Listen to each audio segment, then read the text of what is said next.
Hi, folks. Welcome to the Dungeons of Castle Blackmoor. It's awesome to have you with us today. So we have a lot of fun things planned and going to be doing some interesting things. I, of course, am Tad Kilgore, and I am your Dungeon Master. A couple things. I'm going to throw my table rules out there like I always do, so you all can get a feeling for how we run things here. Hi, folks. Welcome to the Dungeons of Castle Blackmoor. It's awesome to have you with us today. So Hey, we you know have how a I lot of talked fun to things everybody planned, about and making certain you muted Twitch. Yeah. So anyhow, let's see. One thing we do is that if you're having a conversation, we assume it's in character, and being in character is always fun. But what that does is it really gets folks focused on the interactions and an awareness of the NPCs as sort of people, right? So if you're talking about scamming the merchant prince in front of the merchant prince, that's going to have the reactions. Now, some things are obviously out of character. So when we're doing planning about establishing resources, or we're talking about tactics, or we're having some conversations, those things are obviously out of character. But I will pretty much always assume things are in character, and if it's a gray area, I'll ask for points of clarification from the players to make certain we're all on the same page. Other thing we do is with skill rolls. Pretty much all skill rolls are made on the sly, perception checks, any sort of skill check, and the players then respond to the information that I give them about the roll as opposed to the mechanics of the roll themselves. For the most part, the hit rolls and also saving throws are all public, although there's a few exceptions to that here and there when the DM needs it for, nefarious DM reasons, cue evil laughter.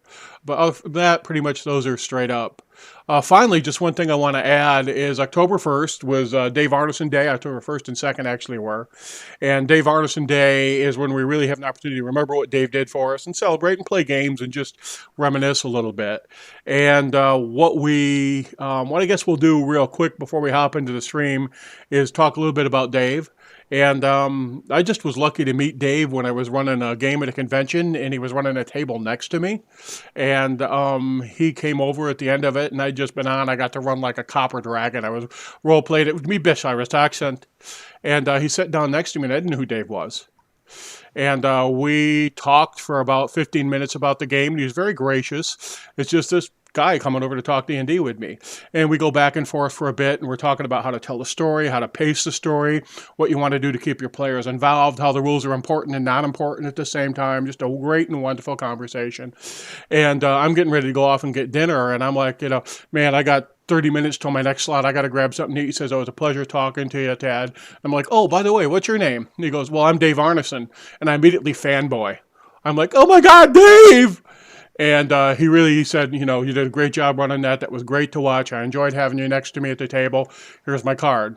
And like a year later, Dustin Klingman, who is a friend of mine I knowed already, and Dave and a couple other folks invited me to come into the campaign, and I helped write one of the first 4 modules, and then I got to lead the campaign. I got to do a lot of writing, and Dave was always gracious and kind and good to me, and enjoyed playing the game more than anything else, and wanted us all to enjoy ourselves and have a really good time playing a game with all our friends.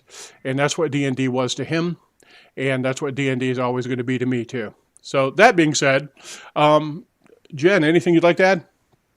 Sure. So I actually did get to meet Dave once at one of the MegaCons when Tim and I, my husband, were very into Blackmoor, and I remember Dave being just a really nice guy. And unlike sometimes as a female gamer, I would approach people. I mean, this was 10 years ago, and they'd be like, "Oh, you don't even know what a D20 is. Surely we can ignore you." But Dave was always very open and welcoming to the tables. And I remember the one time that he was doing some narration, his demeanor immediately changed, and just the way that he would light up when he would tell things. And just kind of a personal note, Blackmoor was a big part of my early marriage with my husband, because I had sworn up and down I would never write a module. And I told him this, and I told him this. And at the time, we were working with Tad on the Blackmoor campaign. And I was just kind of doing things on the side. But I said, hey, Tad, I want to write a module. I have this module. Can you look at it? Is it good? Can you maybe put it in rotation? And he's like, this is great. And Tad was kind enough to put it in rotation. And on our first anniversary, my gift to my husband was episode 30 of the Blackmoor campaign, the Blackmoor Wives Club. And I got to tell him that week it was premiering at Origins. And Tim, who you all know from last week's episode and also from chat, he was almost in tears. So that unfortunately has meant that for the past 15 years, I have not had any anniversary gifts that were that good, but I started off well on the first anniversary. That's kind of awesome, Jen, and I remember that. It was a good time too. And the Blackmoor Wives Club, for folks, is a bunch of characters in trouble with their spouses, and also the NPCs in trouble with their spouses, and them all trying to work their way out of it. It was brilliant and very fun. So, Jimmy, anything you'd like to add?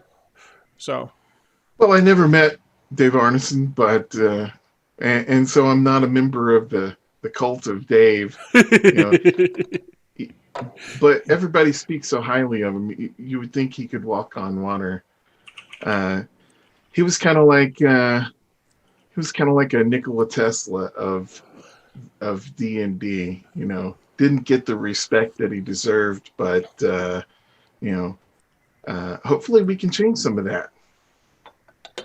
Thanks, Jimmy. Mr. Turl, anything you'd like to add? I also did not get to meet Dave, but he did give me this wonderful world where I was able to write and play in.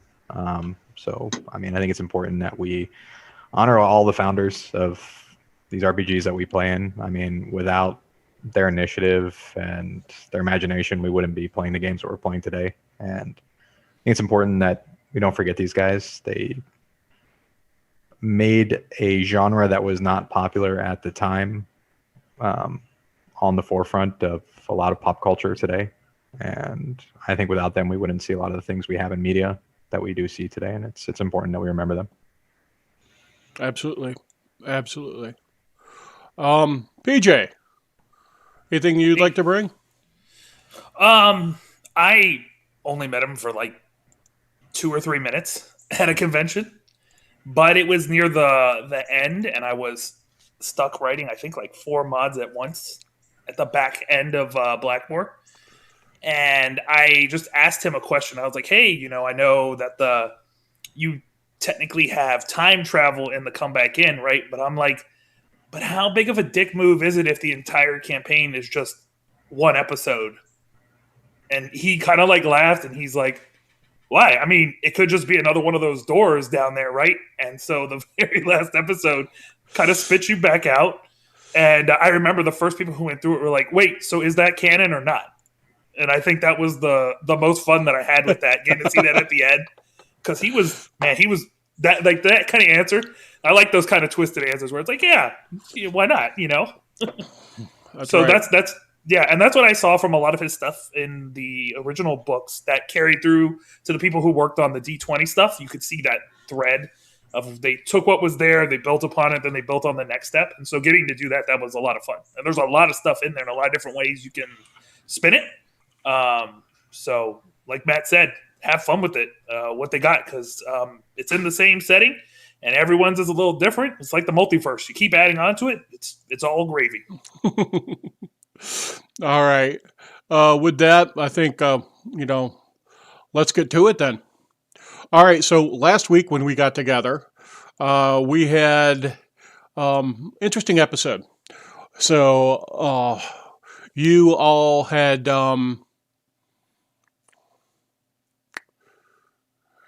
each had a chance to sort of be part of sort of a flashback sequence that Idris had.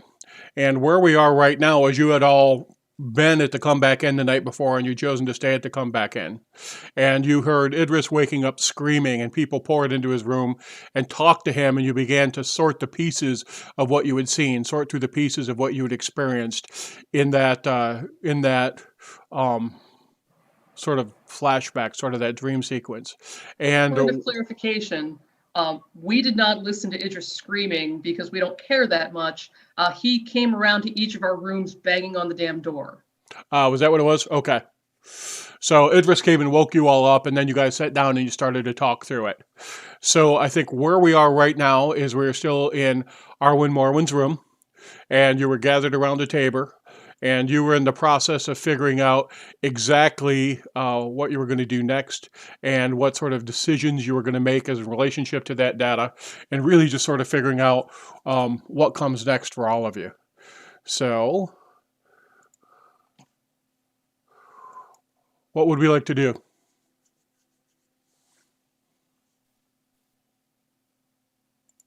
So I think we were going to go see the Fletch and see if the Fletch would drink Idris's blood. I think, Idris, you're going to have to do that charismatic thing that you do for that to happen. Sure, I'll do it Jim Jones style. Take it. Take it. Take it. All right. So I am clear, one says. The Fetch, as I drank your blood, as I was brought into this, so you had talked about being out of sync with you, an inability to touch base with you, to understand what you're saying, understand your time. I think the way Jedabink described it to me is it was like looking at someone through water, right? And being unable to reach into it, into the world where you are, the time you're in, the space you're in. And I have experienced that where I thought I heard you, I thought I understood you, but there was a disjunction. To use a term familiar to me that will make sense to you, I think, a break in harmonic, dissonance.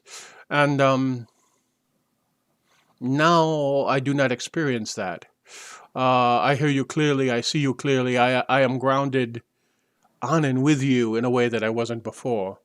So, by giving this to the Fletch, do you choose to bring him to the same point? Is that your goal? Sounds about right. Well, that or really Idris is trying to make all of us his thralls, and since we're already there, I suppose that sounds like a good idea. So, Idris, if you attempt to make me your thrall, I'm never going to have sex with you again. That's what a thrall would say. All right. Very good. So then, are we heading over to try? So it's early in the morning. Are we going to head right to Blackmoor University and to the main academic tower to find the Fetch? Is that our goal? That is the goal. All right. Very good. Then I will minimize this map for us.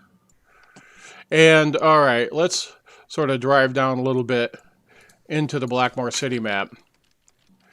So, come back in is right here, and you all want to go over there, so it's a brief walk. You can be there in under 5 minutes. So, head over to see the Fetch then? Yes. All right, very good. So you come in, it's early morning, there's some students up and about. You know how sometimes students have that raw, exhausted look? Yeah, it's that raw, exhausted look right now. You are coming up on the equivalent of spring break, which starts at the spring holiday and runs for about 10 days. And then at the end of that 10 days, folks go back to school. So everybody's doing their last big push. And tomorrow night is, spring begins. And that's when your mom has her party planned. So people are out and about, and this is like the last day of classes before break to give you sort of the feeling of the pace and the change in the campus. And you go upstairs, and Fletch doesn't have anyone in his office right now. Doesn't have anybody outside, but his door is open, and he looks out, and he sees you, and, smiles. It's the Fetch. And looks at you. And, of course, Alwyn is traveling with you right now. Yeah. So she smiles also and says, and nods and points towards the door. How can I help you? Back again to see me so soon, I see? It's not how you can help us. It's how we can help you help us. Yes, I think in order to thoroughly test this hypothesis, we should probably start saying things that would, what happened last time? Was it blood out of his nose or out of his ears? I can't quite remember. Lycanthropes. It was the nose, and you should probably have him do the thing first before. Yeah, I would say so. Yeah, so you don't, But we destroy won't his. have a control group if we don't, test before and after. Okay, Don't care. I'm no scientist, but isn't your control group like where his brain was melting last time and will hopefully not be melting this time? Well, we don't have to take it to the full melting level, but I'm just asking for, proper variable, restrictions Oh. here. Let's take it to the limit one more time, guys. I don't think that is particularly wise.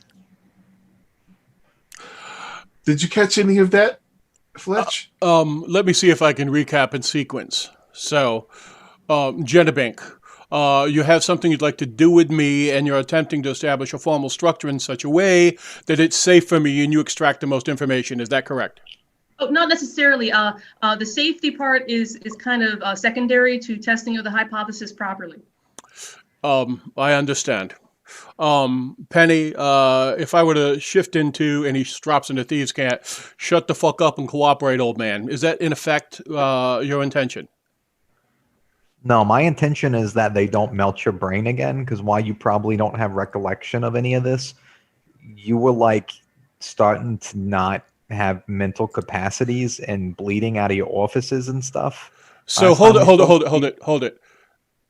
You two have begun hanging out way too much because Genebink has no concern for my safety, and you have concern for my safety, and I believe there is a commonality beginning to be established in intention that is rather interesting for me. Idris, you have something important to tell me, and Delbert, as always, you are looking at this from a distance, trying to understand. Is this kind of a fair assessment then? I want you to know what you're getting into and make the decision for yourself, because there is danger. I would like to make a point of order real quick. The only reason I am concerned for your well-being is because you are paying me. We should go. But of course, someplace Penny. private. But of course. I ain't no softy, all right? While they're talking, I'm pouring a glass, just getting ready, pushing it towards him, being like, "Here, you should drink this." Oh, so do you like reach forward, open his desk drawer, pull out his brandy and a snifter? Yeah, I pour out. Well, I get his glass, but I have my own mixed alcohol blood wine. And I'm Okay. I'm like, here you go. What is that? That is the finest cognac you'll find this side of the Golden Empire of Thonia, mixed with a little bit of what I'd like to call Idris's special sauce. Yeah, it's got his bodily fluids in it. Correct. They will awaken your senses to things you have not experienced. Just like all the lycanthropes that are here that nobody seems to remember that are all throughout the city. That's right. Take a drink. It'll help with that headache. Here, quickly. Specifically whereas, yes.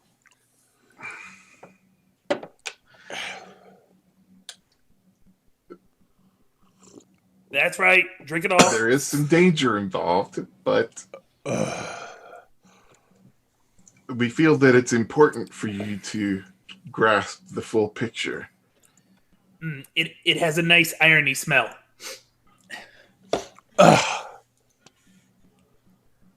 Oh my.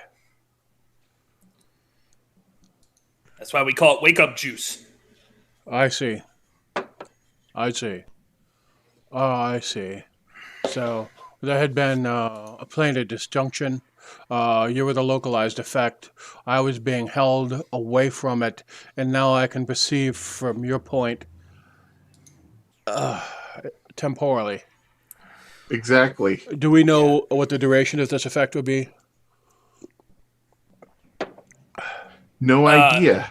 We Not do yet. not. That's part of the experimentation. Alwyn Yes. says, I've taken it, sir, and I still am in sync with them. I believe I'm going to get this trademark. I'm going to call it Taste the Rainbow. Let us get It's the rainbow. ever emergent. Let us bring this into consideration. Let us bring this into sync. Then it's wow,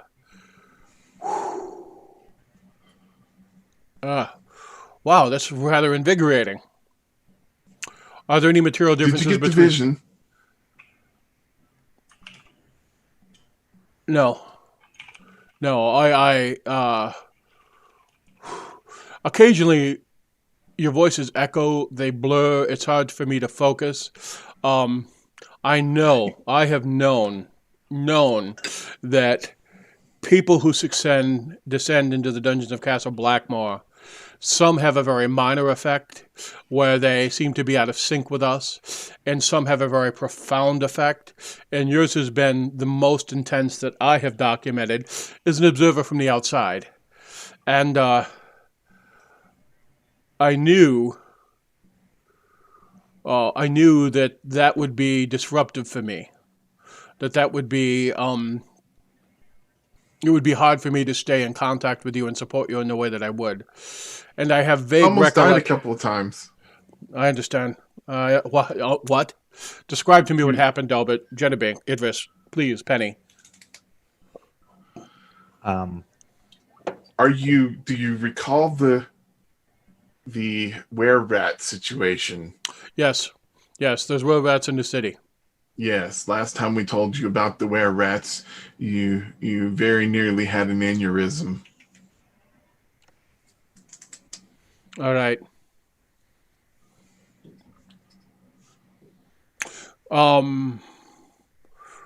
How severe was my reaction based on different things that you told me? how severe? I mean, where do you rate like blood leaking out of your orifices on severity? That's very severe. So did that happen specifically when you mentioned the were-rats who, as I understand, are also thralls of Coot? Did I have that same reaction when you were talking to me about the trip that Jennabink took out and you took out to learn how to have her learn how to use a warhammer from the mercenary Jericho? I mean, give me an idea of spectrum. Is there any difference in my reaction? And Well, this quite variable definitely. may be temporal and it also may be topical.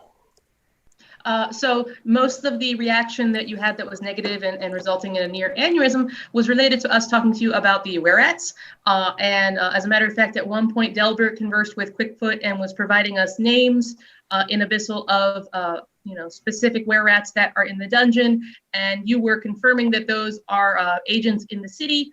And once that conversation happened, you started to desynchronize from our plane of existence, and Delbert was able to temporarily bring you back into our plane by touching you, but that was only a temporary thing. And shortly thereafter, you started having problems again, and we decided to leave rather than have your, as Penny would put it, have your head explode. Jennabink, and he points up on a shelf above your head. You don't know if you can reach it, actually.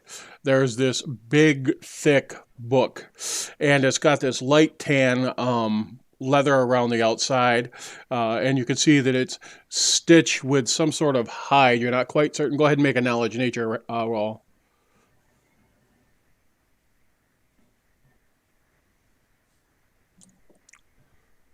Okay, it's stitched with some sort of hide and hair. You're not certain what it is.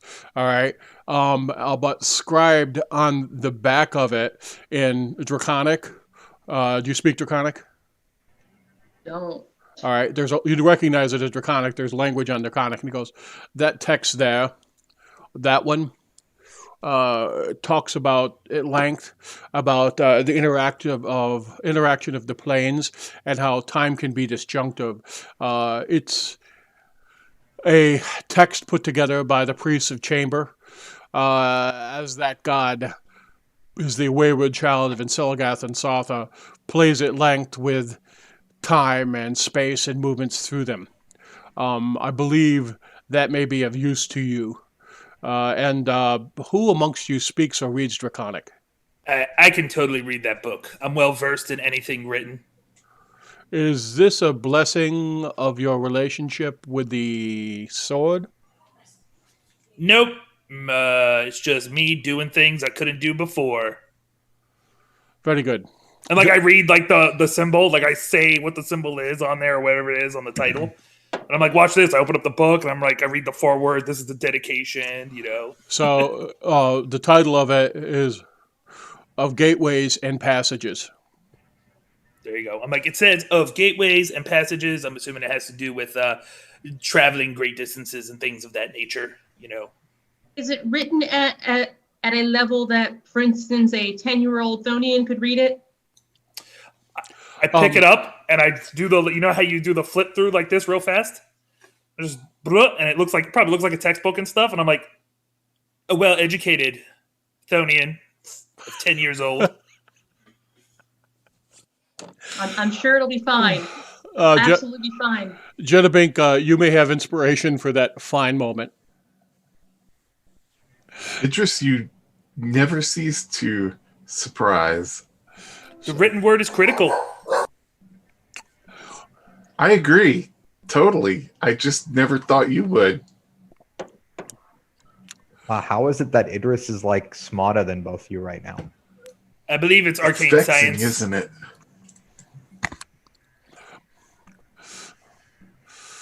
Well, then. What has happened? Tell me, what do you think has occurred? How may I assist you, pause, and understand? Oh. Delbert, this is something you should share with your mother. But a little bird has told me, well, not a little bird, one of my agents, of course, has told me that King Uther has decided to grace your mother's party with his presence. And I should tell her this? Definitely. You should tell her that sum that I owe her should be considered paid, and her discretion is paramount. Very well. So I should tell her shortly before, I think. Shortly before the party. Oh, Delbert, how you choose to communicate this to your mother is completely your decision. The how, the when, up to you. Personally, Thank you for the ammo. Personally, I'd be like, hey, Mom, guess who's got 2 thumbs and knows King Uther's whereabouts? This guy. Idris, I would expect that completely and totally from you. Well, I mean, party aside, we got a huge amount of... when we gave him the blood, did he get the vision too? He did not. Mark a Okay. difference than what happened with Alwyn. Okay. He didn't get in on the original keg tapping there. No, he didn't. So I'm going to give him the rundown of what I saw there. Explaining, like these were the elves from the Feywild coming to set up their colony. The Ringlow Hall kind of was. How they got chased through the portals. And then what happened to them at the end with all the symbols and how we see those symbols on the creatures down below. And that the symbols represent them. Yep. And that they said that they all are, serving their masters now?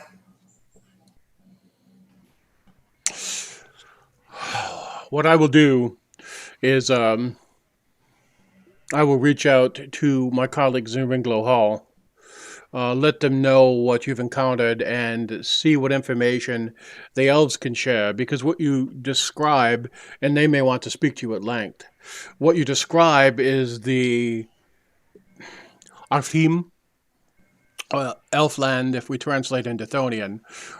This is the home of the original elves, a race called Eladrin. And what you describe is their passage into this plane and their response to threats that they found as they attempted to spread out into the universe. And there's chapters on this sort of expansion in the book that I just gave you. So we each experienced this from the perspective of one of the elves when we had our vision. interesting. This is I don't remember anything like this happening before. I had seen the symbols before off and on, but I don't remember this sort of transformation. And 2 other people besides Idris have carried the sword, and they've never reported anything like this either. So there has been some structural change. It may be the chemistry and dynamics of your group. It may be we're at a different point in time in conjunction to allow this sort of interaction to occur. But this is...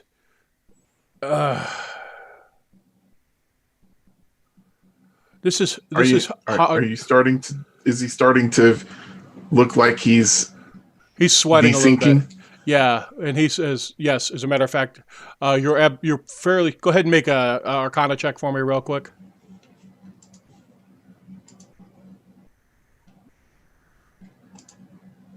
Yeah, absolutely. You know, you're seeing. Boom, baby! Look at that.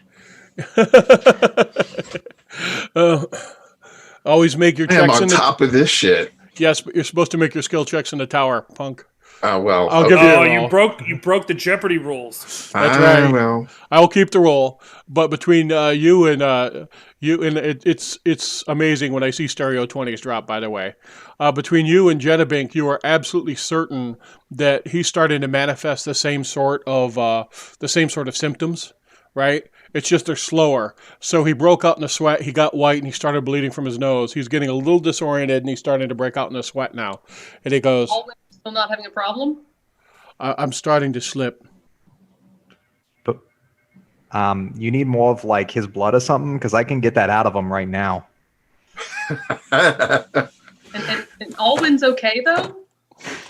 Alwyn's a little surprised. She's like, Fetch, are you okay, Fletcher? She walks forward and she puts her hand on his shoulder and he goes, all right, what are the differences between us? I'm male, you're female. I'm Hythonian, you're Thonian. What are the differences between Some us? sexual interaction that happened? I mean, maybe that's possible. We can leave. Well, I've No. never had sex with any of you. That's true. Alwyn! And she just goes, Well, I mean, you are in the higher age bracket. You have a lot of the comorbidities for time dilation. Maybe it has to do with like the currency of the blood too, because like he had been letting that sit in like a thing for a minute, and we basically drank it fresh out of him. you did not drink it in the come back in. this is possible. This is possible. That's a material difference. Everybody also make intelligence checks. And based on how well you roll, I'll feed you some potential difference points. Boo, we do that well with Idris. Intelligence checks. I Do we have that. smart people in this I party? can always roll a 1. I know better. I can't roll a one. Idris. Oops. I'm sorry. Idris. That's just. Boom. Boom. That is perfectly balanced. That means I rolled a 1. Jenabink, yes, it does. Jenabink, you're like, well, he didn't take it and to come back in. She told us she had been in the dungeons of Castle Blackmoor before. He had not. Idris and Alwyn copulated like rabbits and springs on hormone supplements. She is Chael, she's Thonian, and those are the things you can think of immediately off the top of your head. Boom. Sounds like we're taking a field trip to the comeback in and to the dungeons, Fetch. I can't go into the dungeons. I can't. Why Why not? not? I have Is to it that be. old war injury? No, I have to be outside. I'm the physical anchor port for the gate. Oh, man. Good to know. And he unlaces his tunic and he shows you this tattoo in the center of his chest. And he laces it back up and he goes, I am memorizing that tattoo. I do am not like have to studying show that it right tattoo this more minute. than is socially acceptable when he has his shirt open. So wait. it's, But if you die, it's a cabal sign. Oh, Okay. I'll pull out a knife, and if you want, I can make you like not the anchor point anymore, and then that probably will work. It could be because you are the anchor point that it fails to take hold. That may But well what be if- the case. That but may what well if be there the is case. no more anchor point? What actually happens? Right now, when you pass in and out of the gate, you know that you return to this realm, and that you will fix it.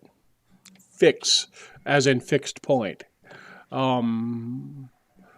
If I and 2 other individuals were all slain,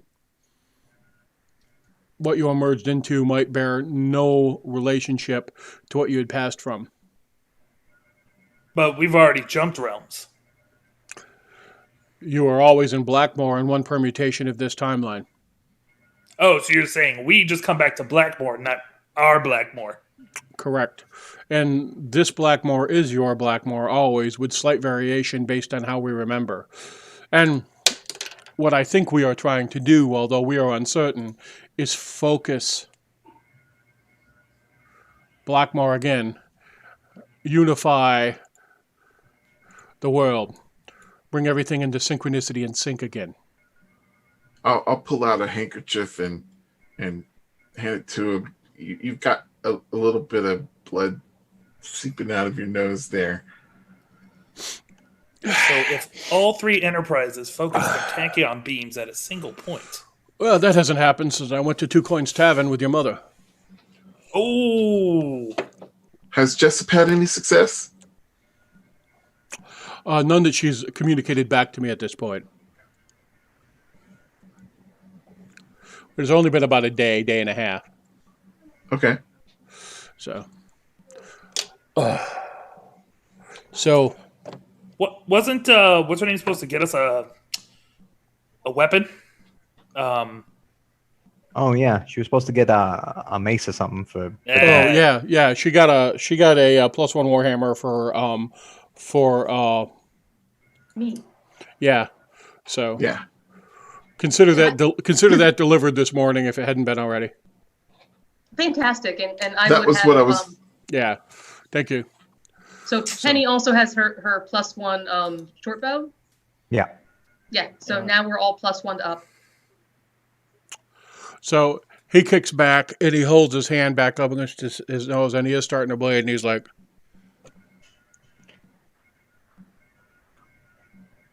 most people will not be able to maintain objectivity and pull together the threads from the different lines. I can do that. Sometimes it will be disorienting for me. Other people, you will shape to a certain extent what they can understand based on the world you bring with you. So here is Blackmoor. Here is light. Shadows are cast. You are from Blackmoor, but there are shadows. And people you will loop into and out of the shadow. And sometimes you'll step into a place very similar to Blackmoor with a slight difference, like the were-rats. So, but you'll never be pulled so far away as long as the focal points remain. You'll never be pulled too far away. I understand the fetch, his arms wide. The fetch, yes. I will fetch you home.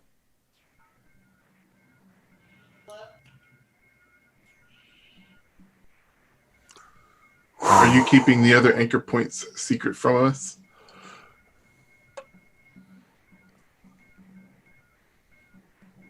I cannot talk on this issue. By the way, I mean, shouldn't to be like fair, if I was Penny, I could understand because isn't there a certain amount of paranoia and that would be bad, Penny? I mean, please educate me. Oh yeah, it's probably best we don't know like who the other anchor points are because then if we get caught or tortured or something, I know you all got that whole brain geese thing on, but I don't know if it's working because you've been talking to like Olin and other people about this stuff, and I haven't seen your brains explode or nothing yet. I think for the four of you, Alden's been blessed. We were given sanction for speaking with her earlier, so. Oh, okay, all right. yeah, and I think that whatever magical inhibitions were placed on you have been stripped off you. I have some that I am voluntarily in compliance with, absolutely. So the issue here is who needs to know.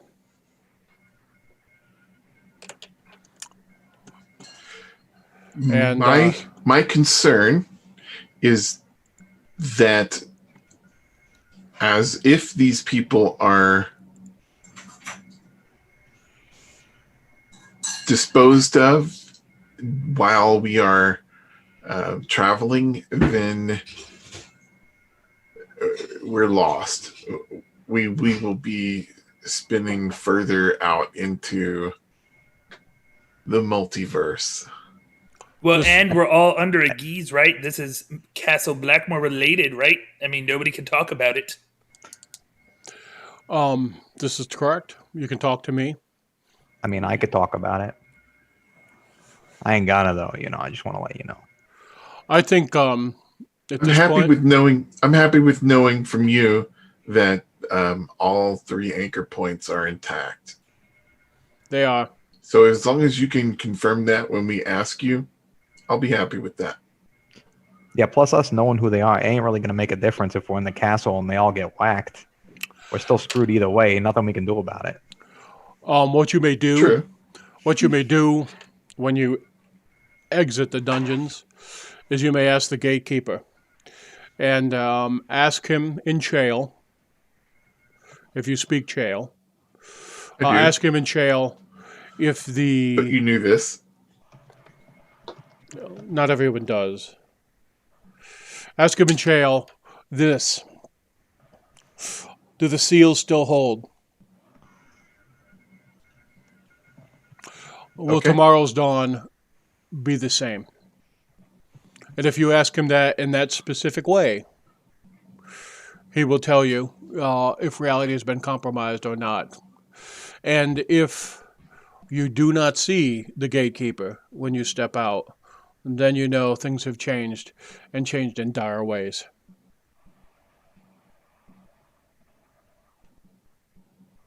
You I have little time. You are close to something. You are close to something. The dungeons react towards you with a.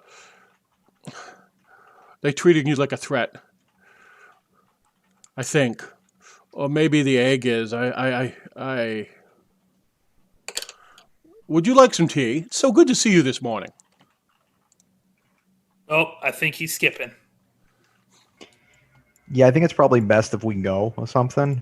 It's so sad that everyone sees science as a threat. Even the dungeons of Castle Blackmoor sees science as a threat. Arcane science is not a threat. Until it is one. My dear, in the wrong hands, every type of magic is a threat and can be used for good or for ill. So, very good. Tomorrow night, I think there'll be a rather outstanding party. So, Delbert, I had.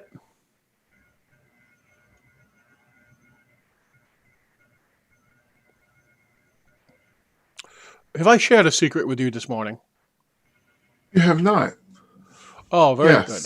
So, please tell your mother that King Uther is choosing to come to your party tomorrow night.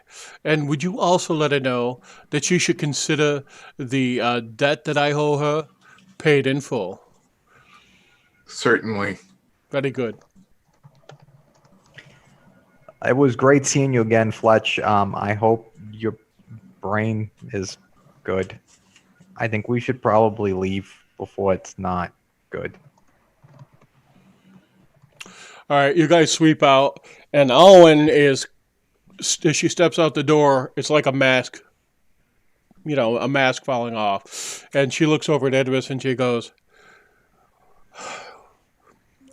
we're alone.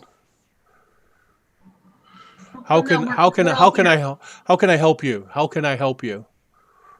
So, I mean, what can I do to help you? While I'm here on the outside, if I'm going to stay in sync with you, as you move, I should move. How can I help you?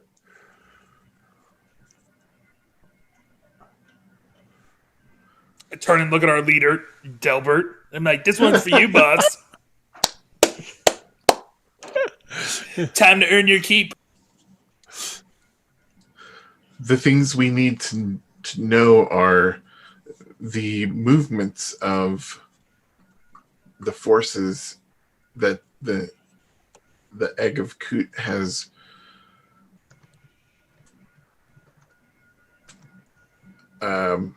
put against us, levied against us. So, for instance, we know about the were-rats. We know that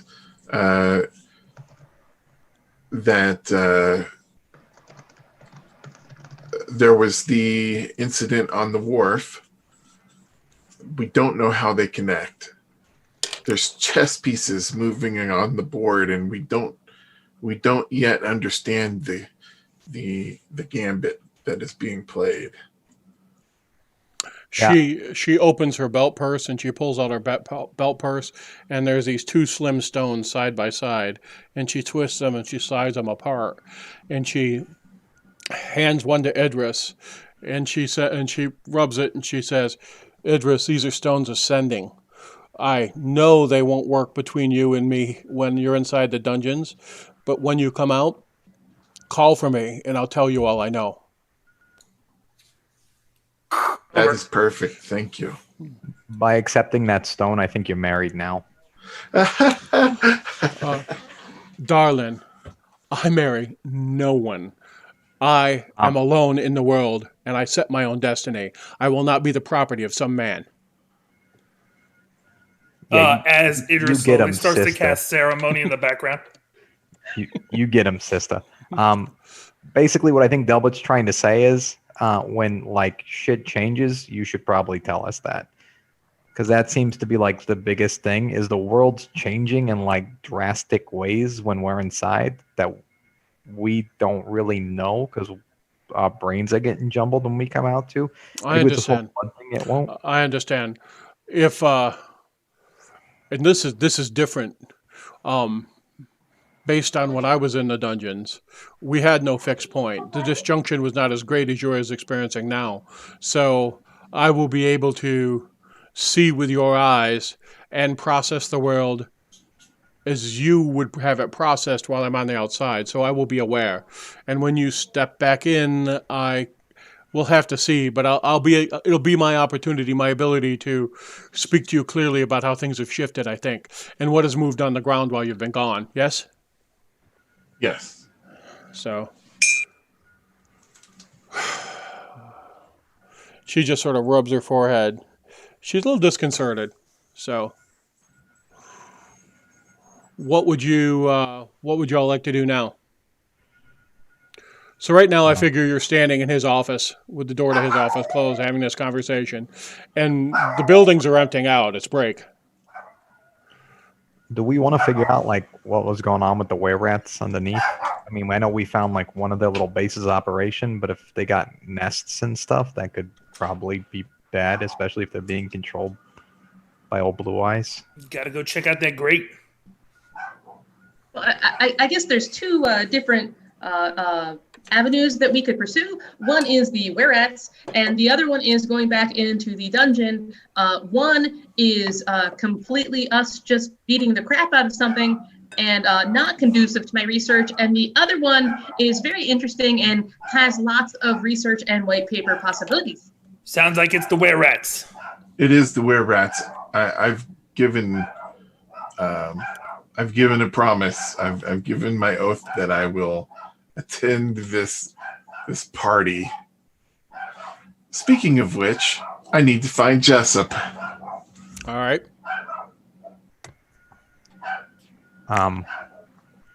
So we gonna go into the sewers before the party? Because the party's tomorrow, right?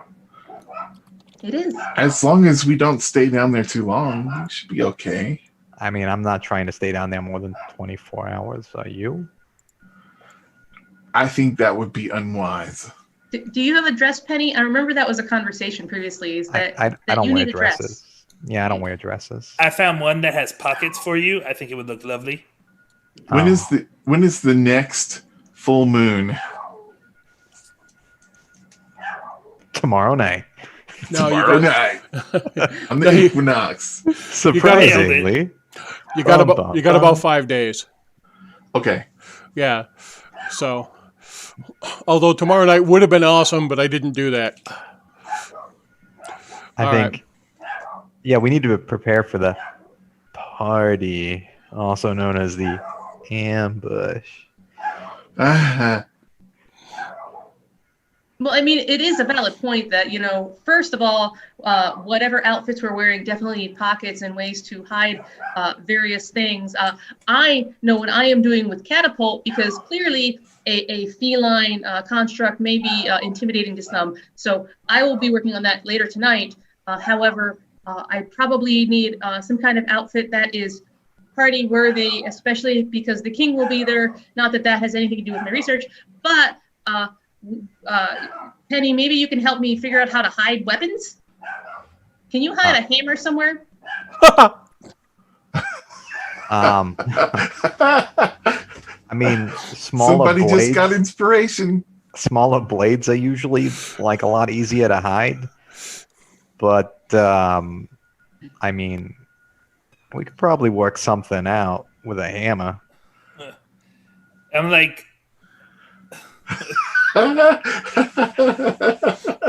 well, if you have the right dress, you can hide anything. I mean, look at this thing I found on the street earlier today. It'd be perfect for hiding hammers in. I believe it comes in Beautiful. children's sizes, Penny. You could wear this. It'd be perfect. No one would suspect a thing. I don't wear dresses. Interesting. You never cease to See, surprise me. It even has little wings. They'll think you're a pixie or something and not a Dokray, and you can go incognito. Idris, I know I've said this before, and it's always been in levity, but this is probably the closest you've come to actually getting stabbed. So... No, the closest would be jail, when I get stabbed. In jail, we call that a quinceañera dress.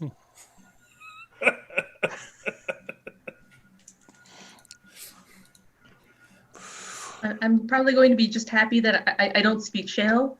It's high fashion. I must say, the fact that you lace. refer to the party as an ambush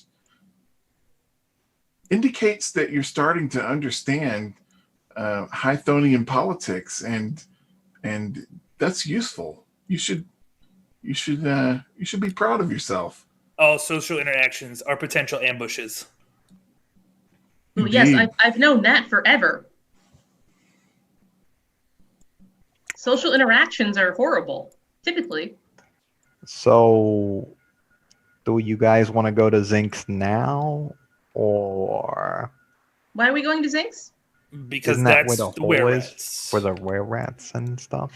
Oh. The one we never went down to chase them after because we was kind of messed up and we didn't really know where it went and what was going on, and we needed more information, and then we were looking for more information and got it now.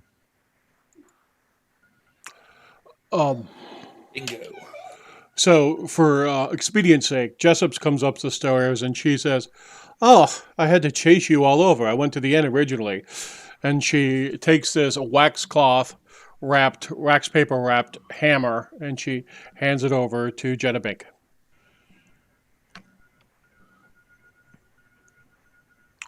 I'm assuming that is the proper size for a warhammer. Yes, it is. Okay. Perfect. Because when you for said hammer in like wax paper wrapped, I'm thinking like she brought me this stinky little.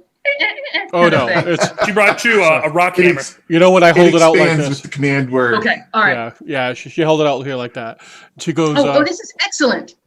Delbert, It goes Actually- from Delbert, It would be very hard to hide this shaft. So I will probably not be able to use this tonight. phrasing. all right, Delbert, for the phrasing comment, I will give you inspiration.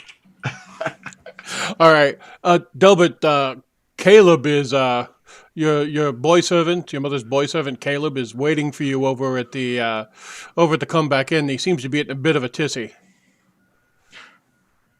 Thank you. Oh, my pleasure. So, not certain he's a good boy. When I attempted to extract for him information as to what he was so upset about, he, of course, kept your mother's counsel. And I asked him some very specific questions in a way that should have gotten him to give some ground. But he was able to keep your counsel, just so you know. Very, very good young man. So if you don't need me for anything else, I'm going to go back about my business then. You know that the Galen family normally hosts a party. I am For aware the, of this. I would be honored if you would be my guest. Oh, well, it would be my great pleasure to do so. Thank you so much, Delbert. When should I arrive?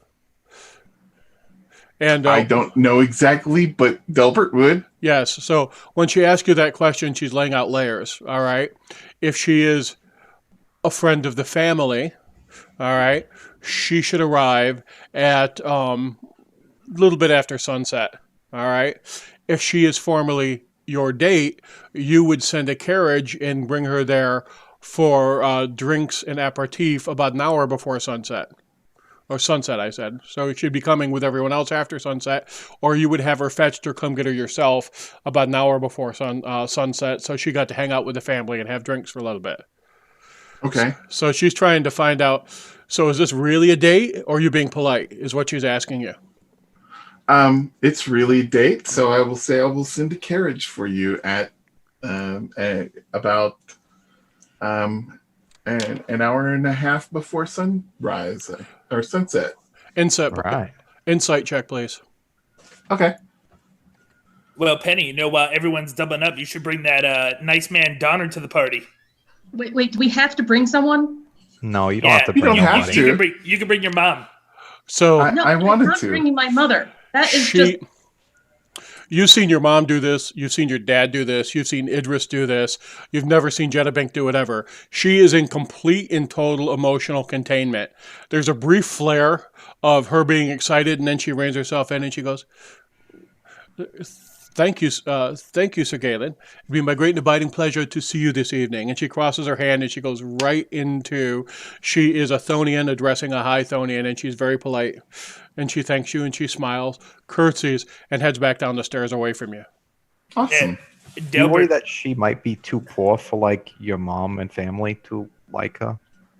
No, Delbert, it's perfect. What you want to do, if you get her in the sack, you want to role play. You be the low Thonian, she be the high Thonian. It's a great turn of events. Go for it. Idris, can you take away 2 inspiration? Totally. Now I just have more chances to get inspiration. Well, Is it considered a social slight if I don't bring someone? Am I somehow No. going Alwyn to says, be no. less of a guest So- if I don't bring someone? No. Alwyn says, this is how this will work, dear. If you are coming to a party like this without someone, it's going to be based on your color choice. All right? If you can announce very simply, based on what you dress, that you were available to be courted, or you were there politely. If you were to wear white or any sort of spring colors, you would be announcing that your flower was in bloom. If you were to wear darker colors or more earth tones, you would be there as part of formal obligation to the family. So that's what that means. However, if So you black. show... Is there anything darker than black? Absolute black. that is a very scientific question. I believe Idris communicated to me that you and Penny would be going with good Mistress Frida to collect appropriate attire for the evening. I seem to remember something about that being discussed, yes. And that's fine, but black. Apparently black is the color I need. So black pockets. Good. She will give you outstanding counsel in the appropriate attire. Black. And she starts to sing, black, black, black is the color of my true love's hair. She starts going down the stairs singing. So where are we going, folks? There are 2 reasons why I invited Jessup. One is to throw my mother off. So you're right about that, Penny. The other is that I think she's cute. Oh, well, good for you then, Albert. So you guys come out of the... You're not jealous, are you? No, I am definitely not jealous, even in the slightest. Emotional bonds are just weaknesses that can be used against you in the future, Delbert. I don't quite hold the same perspective, but it's close. So yes, Penny. So what are we doing, y'all? Well, Delbert's mom is like calling for him to go, so he should probably puppy dog on up. And Yeah. Did we make an True. appointment with Frida? Well, it was supposed to be for this morning, actually. Well, I mean, it's still probably morning, so It is. You guys got there, like, Fetch is almost always in his office if he's not teaching. That's just the way he operates. So it's usually fairly easy to find him here. He does a lot of work and he talks to a lot of people. He is the chair of contemporary studies, right? So yeah. So since we were supposed to, Penny and I meet with Frida and go shopping, and Penny, so just because I know that you probably are excited about clothes shopping as I am, which is not at all, just realize this is a way to get free stuff that you can sell later. But we could go back to Delbert's house and arrange that while Delbert goes back to his mom. I thought we were going shopping with his mom. No, yes, but that means that we go back there, and yes. I'm going to assume you guys are coming down and you're exiting the tower, correct? Yes, we're exiting the tower. I don't like when he asks us our location. So Caleb is that the boy? Caleb's standing out there, and he's blushing a little bit, right? And he goes, "Good day, sir," and he's obviously upset. Well, I've been sent.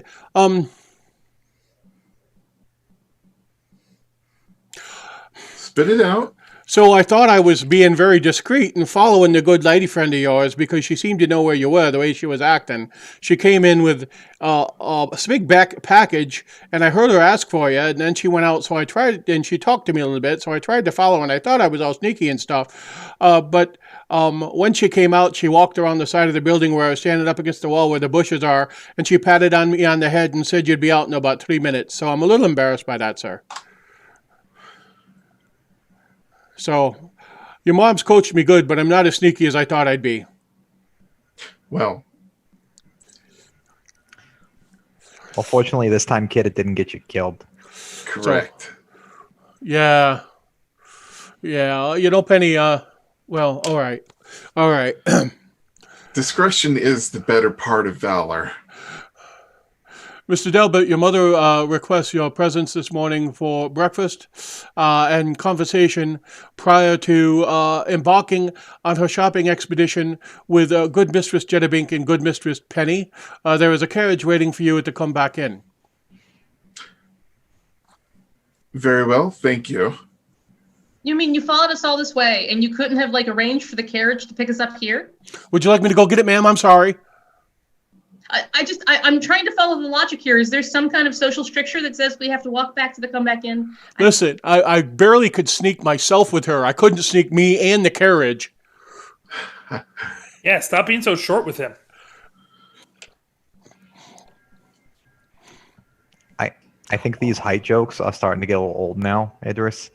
And Caleb, I understand you couldn't sneak a carriage here.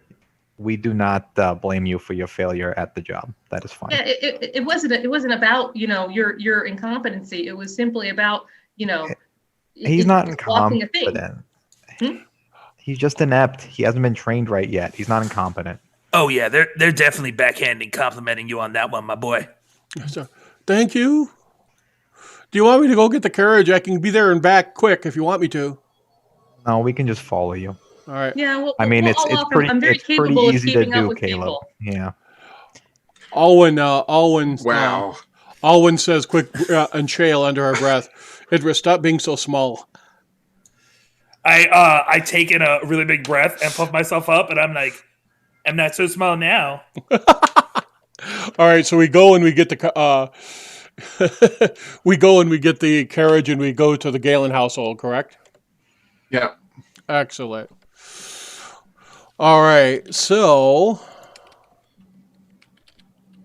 Dragging Caleb along, of course. Oh yes, he needs a little more Penny and Jenna time in the carriage, and it'll be good for him. It builds character. Alwyn excuses herself. All right. Okay. She says, given everything that's happened today, I have some things that I need to attend to. So, and she, nods to all of you and she says, I'll meet you at the comeback end, and you know how to get a hold of me if you need to in an emergency. Very well. All right. So she takes off. So Caleb, like right between the fourth and the fifth vertebrae, if you put the blade in right there when you're sneaking up on somebody, prime spot. Oh yeah, anatomically speaking, that is an excellent spot. It is a nerve center and would prevent movement of a lot of appendages. He reaches underneath his shirt and he comes out with a stick and a length of wire and a loop. Oh, yeah, that works great as well. You just, yeah. And he puts it back in there and pats. With someone of your stature and strength, I would imagine that a garrote is actually very difficult for you to manage. Oh, Wow, look who's making short jokes now. I'm good at climbing. If you plant your feet and you pull, so I shouldn't. I've been trained. Okay. So he takes you back to the wagon. All right. And he's pretty flustered. You guys have completely, well, you guys are going to get this insight just passively for most of you. You guys have completely defied his expectation of what it is to interact with nobles. All right. Delbert's friends are scary. Fun, but scary. So Before we leave, I'll break the tip of a crossbow bolt off and give it to him. This will look a lot better. You got small hands, so you should be able to just jam it right in there. I'd make some sort of hilt first too. Did you make him a magical crossbow bolt? Did you give him a magical crossbow bolt or just a crossbow bolt? No, just a regular one. All right. I made him a rudimentary shiv. Thank you. Thank you, Penny. He's pretty impressed. The pointing in goes into the person that's attacking you. Yeah. And a lot of people, when they first hit them and the squishiness and all that like terrible sounds and stuff happen, they stop hitting them with the pointy end. You need to keep hitting them until they stop moving. That's the important part. Yest is on top of the carriage, and you guys have all met Yest. Yest has driven you around a lot. This is, he is a liveryman, but he's also spent many, many years with your mom and dad, has traveled extensively with your brother on caravans, and is classically what would be referred to as a hard target. He drives the carriage, and he's everybody's bodyguard when you're outside of the city. And Delbert, you have seen Yest disarm people with his hands. Okay. All right. So Yest is present, and as you come walking up, he goes, "Oh, good day, ladies. Good day, sir." He drops down off. He opens the carriage, and he sweeps. His door open and bows. Everything fine this morning. Do we need to step inside to the come back in, or are you ready to go to your mother's house? And he's looking directly at Delbert. I think we're ready. Very good. Yes. Climbing in the carriage. Caleb, and he points to the back, and Calbert runs around on the back and stands up on it. He climbs up and he says, "Are we ready then, folks? Make it so. What away?" Now, it's not a big run for you it's not a big run for you to the comeback, come back into the Delbert, to the Galen household. Come back in is right here. And Galen household, we all know, is up in here. So it's up on the, it's only about 2 or 3 blocks. It's an easy walk, but, there's certain expectations. So they take you up with the, take you up in the carriage. He brings you into the courtyard, opens the carriage door, and you plop out. And Megan is outside pretending to read is the best way to describe it. And she sees you, snaps her book shut, and comes running over, makes a sweet curtsy to everyone and goes, "Good day, Sir Idris. Good day, Delbert. Hi, Penny. Hi, Jenabink." And she walks forward and she grabs Delbert's hand. She goes, "Were you going to say something? Go ahead, Matt." Hi, small human person. She smiles at you, all right? And Megan is just about 10, just 10 coming up on 11. And she grabs her brother's hand and she holds his hand and she says, "Mama has a special breakfast for us. And I got to tell you," and she looks over at Jenna Bink, "we're going to go get dresses and it's going to be so much fun. She's taking us to Reedfellows." And when you hear that, Reedfellows is, oh my God, kind of place. All right. These are going to be as custom dresses as they can make. I mean, Matt, the place is known to you as being an extremely hard target with lots of hard cash in it. All right, Jenna Bink, you have seen dresses from Reedfellows, but you've never owned one. All right. This is, the Mercedes of this style of dress. All right. So it'll be, I would argue I probably don't know about Reed Fellows. you've probably had your nose ground in it by a few Hythonians that they're wearing Reed Fellows and you're not. Fair enough. All right. So she takes you into breakfast. Frida is present. And Frida is also, has your mom's, one of the maids is standing next to her also. So, and Fala is one of the upstairs chambermaids, well, which means that she helps people get dressed and helps them get ready to go out in the world. So she is also there. So you've got Megan, Frida, and Fala. And Frida's like, oh my, time is a-wasting today. I suggest we eat breakfast quickly and get right into our day. She goes, I'm so pleased to have you all with me, I have to say. I'm like, you see there, Jenna Bink, what Fale is wearing? It says, yes, I'm available, but no, I'm not. It's got white and different shades of gray and then finally black. So it's a risk if you're going with that. Is she No. actually See, excited black. to see? No, I want no. all black. All black. What are you attempting to communicate, my dear? That I am not interested at all, and please leave me alone. We can come up with something that achieves that and at the same time represents you fairly and justly, because you are a dashing and beautiful young woman, and you should embrace that part of yourself. With lace. That doesn't necessarily mean I desire any courtship. I'm fine on my own. I think black is appropriate. And pockets.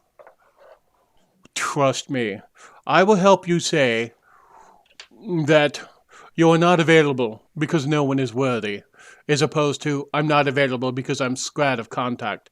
I think you'd prefer the former and not the latter. Is this true? Well, I don't see is that you're going to, provide me with a dress that has mathematical formulae and arcane science alchemy written upon it. And that's the only way I could understand that people would see that I am so superior intellectual that they can't, associate with me. So otherwise, I think black. Black is the easiest thing for stupid people to understand. My dear, clothing is architecture. Note the stiff ruff, the lace, the ruffle. To have this stand at this angle in this way, so one can do this, and she pulls out a poignard and rolls it back in, and not have it be noticed, is an artistry that is profound. And Penny, I'm very much enjoying taking you out for this experience because I think it's safe to say you've never had this sort of experience in your life, have you? No, nor do I really wish to have this kind of experience in my life. All this really frou-frou stuff is kind of garbage. So, my dear, you have been a friend and guest to my house, and I can say, sincerely and absolutely, please trust me today. Let me show you other ways to approach this world and the people who rest within. You will find it useful. You operate, as I understand it, in one level, in one layer at all times, do you not? This will give you the ability perhaps to operate in different environments that you will find quite useful. Okay. I mean, I operate wherever I deem I need to operate in because that's how I do. My dear, if I were another Hythonian, you would currently be in stocks for, or at least briefly in stocks, knowing you, for stealing my silverware and my household goods.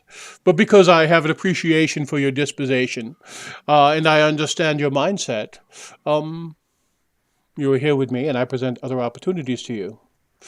So, trust me today, and that I'm going to show you other ways to approach your profession that you may find valuable and useful. All right. I will take your free clothes. Well said! While they've been talking, I've been sketching out on some of my paper, and I slide over to Jenna Bink, and I go, I think this one really conveys that says, I'm smarter than you, but yet unavailable.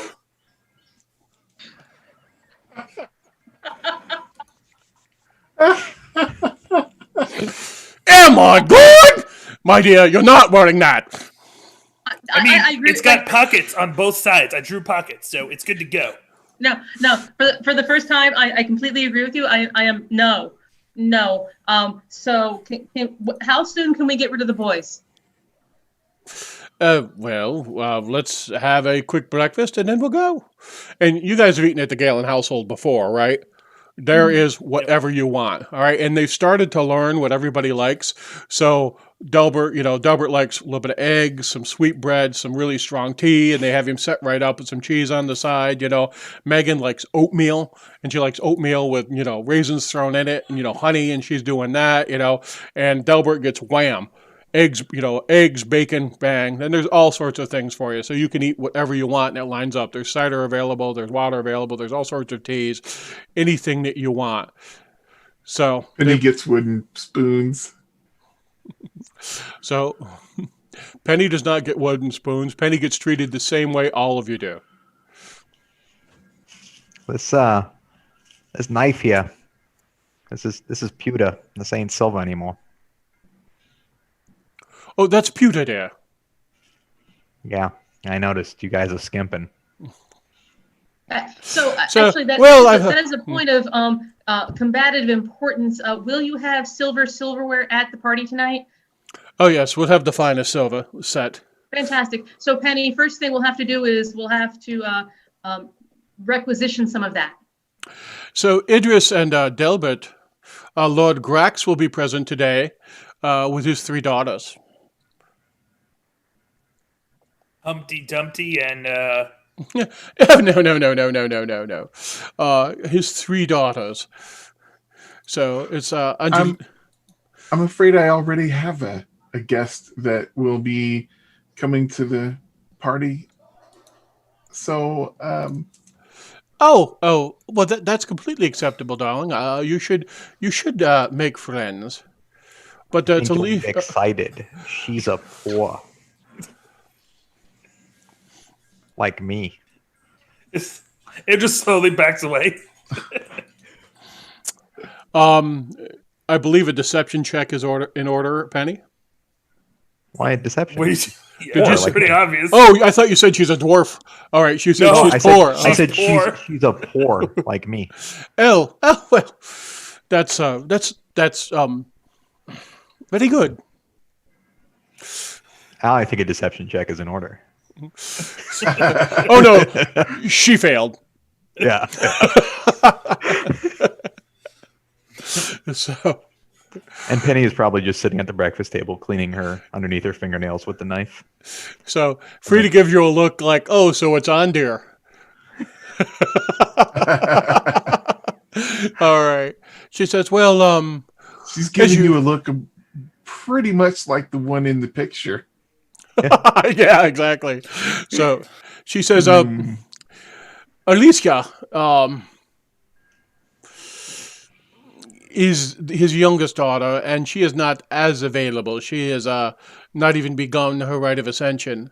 And Belinda has begun her validation. And she is of marriageable age. And of course, Kusuli lost her husband. And is available again. So he very much wished to engage us when he found out that my good son Delbert and his good friend Idris would be available. So we have invited him.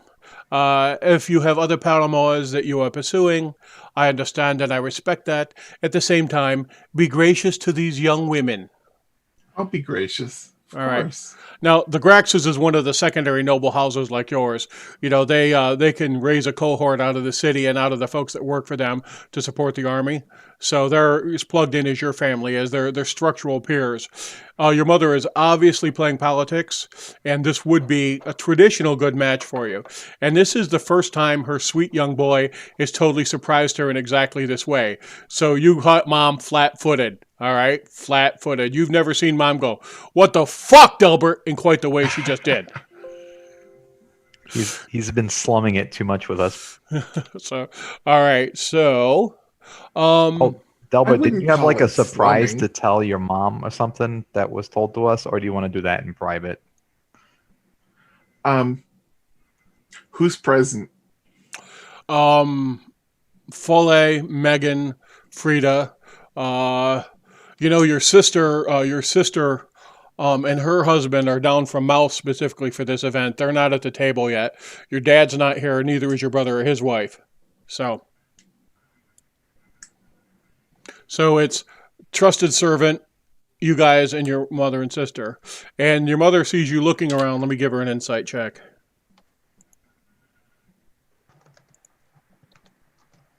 This is probably after me being like, Delbert, tell her the thing, Delbert. She goes, Philae, would you step out, please? And she goes, very good, Mom. And she steps out. So it's just the two of you and Megan and your mom. Okay. I spoke to the Fletch this morning. He said that the king himself will be making an appearance at this party, and that you should consider his debt to you paid. Outstanding. I thank you so much for that communication. Rings a bell. All right. And Ebenezer comes rolling in, and she goes, get Miriam. And he goes, very good. And she goes back out and he brings Miriam in, who's the person who sort of leads the house, right? And she goes, hey, Dustin, thanks for the follow, man. So she, everybody give Dustin a round of applause. Thank you, Dustin. All right. So she, Miriam comes running in and she goes, Miriam, we will have special company this evening. Assume that we will have the highest levels of nobility present, as opposed to ourselves and Grax being the upper tier. Svale Highfellow has said he will come. The Fetch has said he will come. We will have someone a tier above them. And Miriam's eyebrow goes out and she goes, oh my, mistress, you are giving me the unsaid, so I assume this is information only for me? And she goes, yes, dear, it is. And she goes, well, be good, because that's Miriam's accent, actually. She says, well, be good. I'll make certain that, the table is dressed as finely as we can. And, I suppose I'll be breaking out the specs of vintage. Is that correct? And she goes, yes. It must be exquisite and perfect. She nods and walks away. And she goes, my dear, thank you so much for sharing that with me. And Penny, thank you so much for reminding him. Oh yeah, I do what I can to help out this family and stuff. It's whatever I can do. I know you do. I know you do. So she says, well, that being said, I believe we should get to it. And she stands up and she goes, Filet! And Filet comes back in. And she goes, Jenna Bink, are you ready? Penny? As ready as I'm going to be? Oh, my dear, this should be a fine time. And she goes, Filet, get the brandy. And she runs off and she comes back in with a little basket on her arm. And you all follow her out. Now, Delbert, Idris, what do you want to do? Totally going to that sewers. That's what men do. Wow. We're going to go find our own clothing in the sewers. Whew! Out freaking standing. All right, so tell you what, we are about 5 minutes out from when we normally take our 10-minute break. I'm going to suggest we hop on it and do it right now. All right, so that will put us at, we'll be back at about 4:34, 4:35. So we're going to hop off. We're going to do that. Please stay with us for the stream. We appreciate everyone stopping in to see us and enjoying what we're doing today. And we will talk to you soon.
Hey, everybody. Thanks for giving us a few moments to, take care of all those things we all needed to take care of. So we're going to drop right back into it. So Penny and Jenna Bink, you are accompanying Frida Galen, Megan, and the servants Jest and Fellow over to Reed Fellows. And Reed Fellows is relatively close to, it's in that upper crust area of the city. So it is relatively close to where you guys are from. So let's see. All right. Relatively close to the northern part of the city. So y'all are, let's see, up here at the Galens. And Reed Fellows is actually right down in here. So it's like a block from your house, basically. It's right very, very, very, very close. And, as you come rolling up,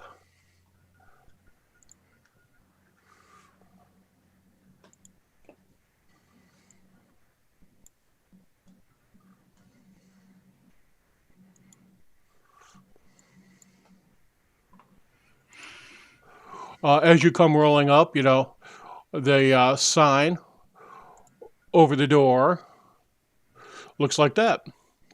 So, and this is about a 30 foot by 30 foot, 3-story building. You can tell that the first story is obviously a shop as you pull up and you climb out. There's windows in the front. It's about 10 in the morning now. And then there's a second floor that looks like it might be workspace. You've seen that before. And then there's a loft area up on the third floor, a very steep roof, sort of angled like that. So, as you step through the door, just opens the door for you, sweeps it in.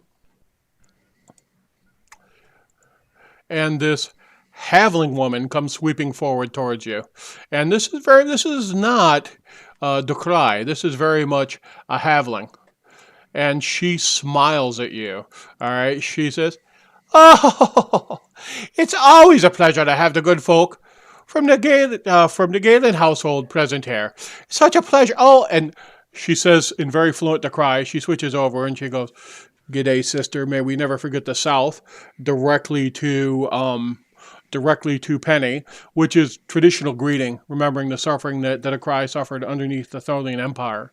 All right, and then she sweeps her hat and says in Gnomish to Genebink, "May the sun shine on you." And she turns back and she says, "As I understand it, we have a very special event." And Megan can't hold herself. She bounces up and down, clapping her hands and going, "Yes, we're going to get clothes." And she goes, "Yes, I know, Megan. It's such a pleasure." And let's see. And Pink starts looking around the shop for anything black. Well, the front of the shop. Let me get everybody loaded here.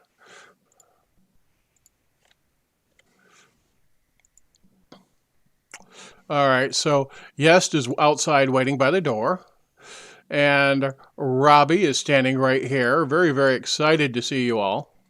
All right, and Filet steps to the left of the door as you come in, and Megan is right here.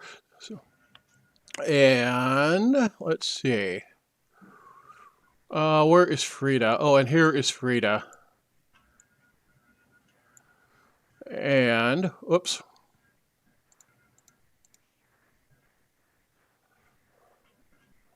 All right. Pulled the wrong counters. My apologies. But they are all present and with you.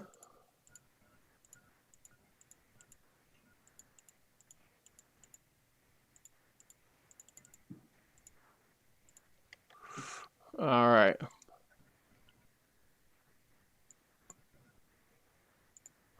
They are all present and with you. So, Yest is right outside the door. And Flay is right inside the door. And Yest is just outside. And Megan is right here, very, very, very excited. And Catapult, I imagine, is present here. And you guys are all jammed in here a little bit. That's kind of understandable. Yeah, that's going to happen. This is a small shop. You need a 5-foot square to fight in, and you always have less space than that when you're physically in a place. All right. And Robbie is right here. And there is Frida. And I believe that's everyone. And Robbie is obviously pretty excited to see you all, and she's comporting herself, with the sort of expertise of somebody who interacts with the nobility all the time. And she's like, "Oh, it's such a pleasure. Come on in." And she leads you to the back, and she sweeps her arms aside, and this door is actually open, and this door is actually open. She says, "Please, please, please, I, have things set up. You'll be my only customers today." She says, "Have a seat." And she opens these up, and Frida comes in and plunks down in this chair, and Megan comes in, and she kind of looks disappointed that she can't sit between people, so she sits here. Who's sitting right next to Megan? I'll sit next to Megan.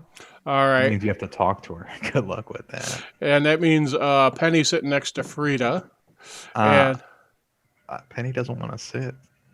all right. Well, Filet is standing there waiting. So where do you want to stand? There's kind of cramped in here. There's not really a lot of space. You want Um, to stand in front of your chair with your arms crossed? Is that what you want to do? This is a little tight in here. Do we all have to be bunched in like this? No, it's very, very comfortable, sir.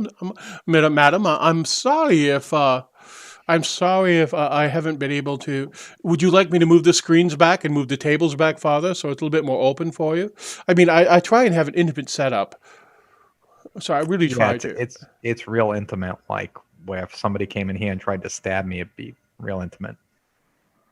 Well, Yest is outside, and yeah, oh, Yest is outside, and Yest has a reputation for being, a bit hard. And of course, you are here, and as I understand it, that you and Jennybink are warriors of no small water. Is this not true? Sorry, I can't hold my Irish accent right now. So, Yeah, the reason we're warriors of no small water, as you put it, is we don't put ourselves in really cramped quarters where we could be ambushed and killed real easy.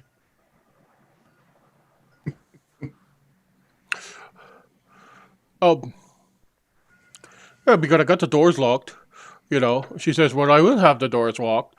And she walks out and she waves yes in, and she locks the doors. She goes, and she comes back and she goes, "I got the doors locked." And she comes forward and she starts pouring off tea. All right. And she sets out some sweet meats, some little candy, some sweet bread. She goes, "I got the doors locked. I've never had anybody attacked in my establishment before." To be fair, Penny, this is probably safer than when we visited the nice gentleman that served us tea and was possibly going to kill us because he was a werebore. Oh yeah, that was probably not the safest of environments. And now I have Catapult, and Catapult is programmed to not be surprised. So I believe that we will be as safe as possible from a combat perspective. However, from an emotional and from a triggering social perspective, I anticipate that I will be devastated within the next 45 minutes.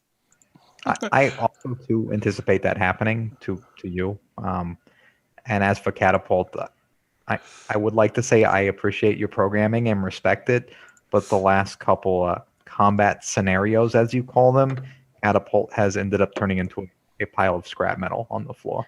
That's true, but Catapult happened to become a pile of scrap metal on the ground after he effectively made us aware of the situation, and you were able to go hide somewhere and stab things.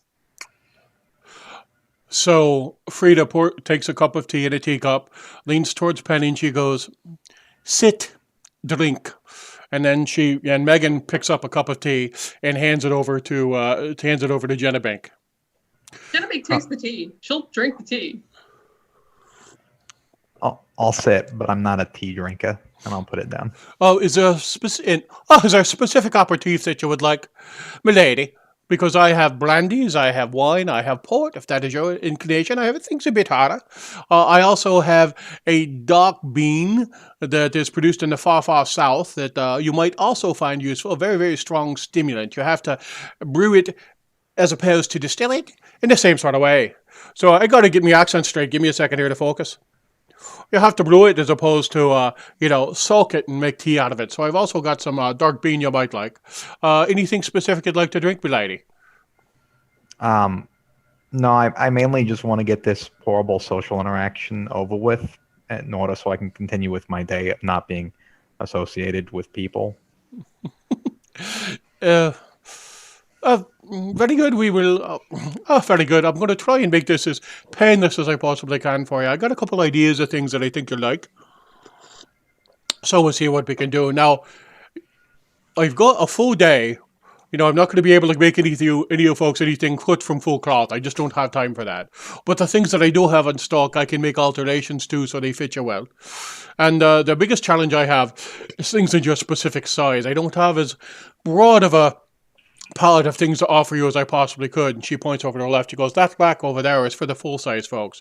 And I got a few things inside for the smaller size folks.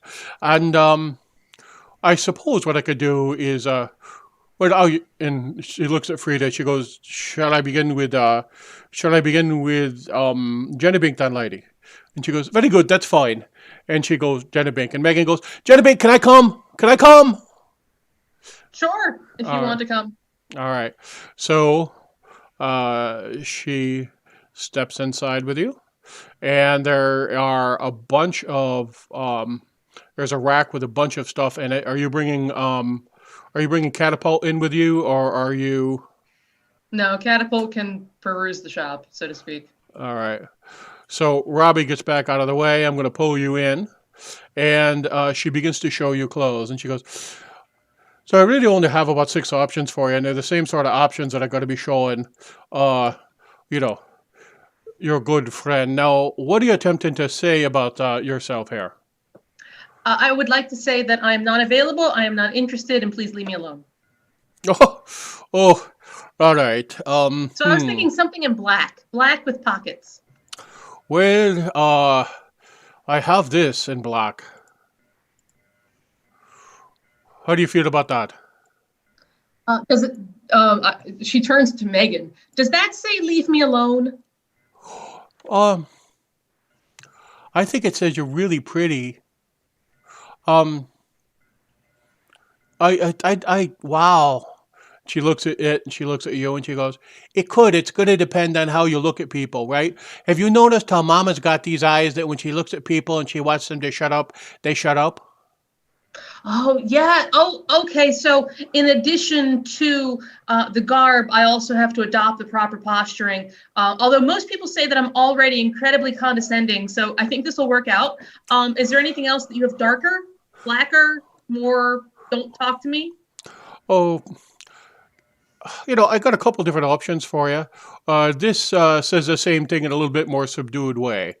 So this is also an option for you. Absolutely not. No flowers. No. And that's too close to lace. Lace is not only impractical, but I just don't find it aesthetically pleasing. This is another option for you if you're so inclined. That is not black. Okay, so we're still back at the first option. That's really the only option I have. I mean, I have a rather pretty red dress for you also if you're so inclined too. Just for the sake of showing it to you. No, red dresses clearly signify copulation. I am not interested, so black. The first dress is fine. What measurements do you need so we can continue on with this? Well, let's do this. And so she begins to take measurements and talk to you and chat you up a little bit. So, Penny, you're sitting outside with Frida, correct? Yeah. So Frida turns her head and says to you in Thieves' Cant, I want you to understand that I understand exactly what your background is and how you're approaching things, and you limit your possibilities by slumming all the time. If you will listen to me and you'll pay attention to me, I can teach you how to operate at an entire other level that you have not yet.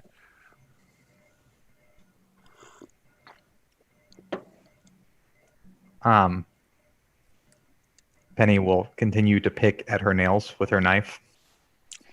So, my dear, put your knife down and pay attention to me.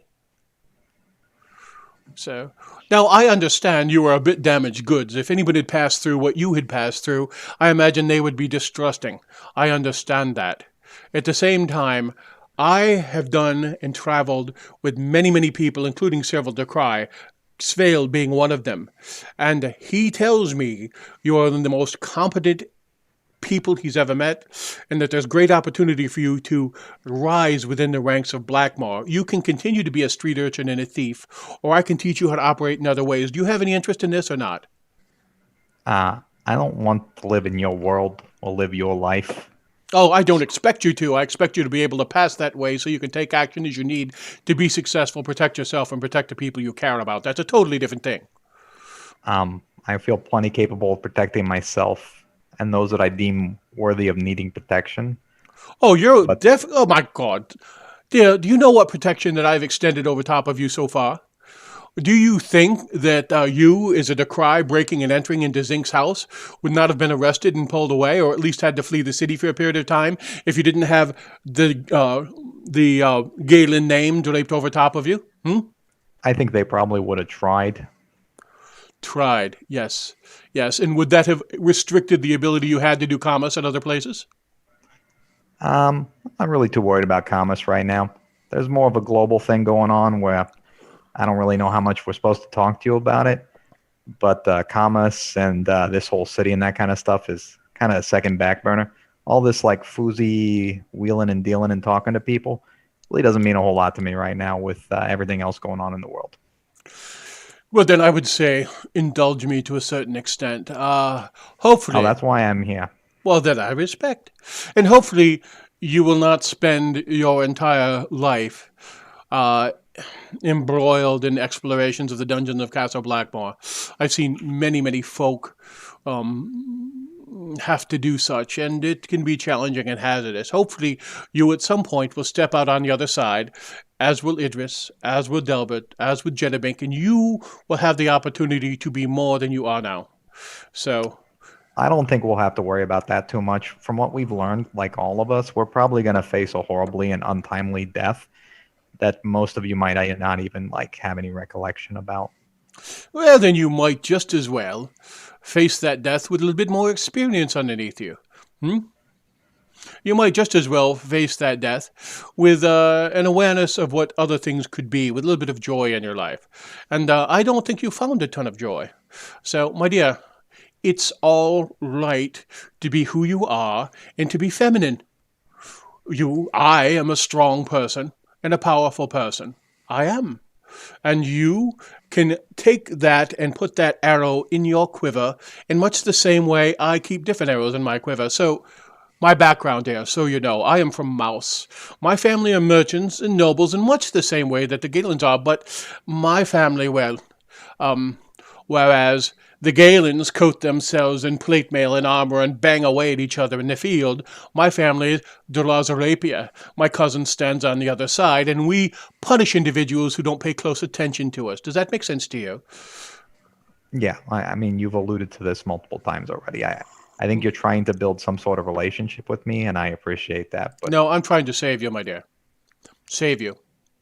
I think you are capable of much more than you allow yourself to be, and you limit yourself by the decisions that you make. You can be anything. You don't just need to be a street urchin and a thug. Although you play that role well, there's a place for it, and I respect it. I think at the same time, you can pass yourself as an agent of state if you choose, or you can become a broker in information that is much more profitable for you than mere silverware stolen from my table. Do you know how much information can be worth when it's brokered and sold, either for influence or in raw coin?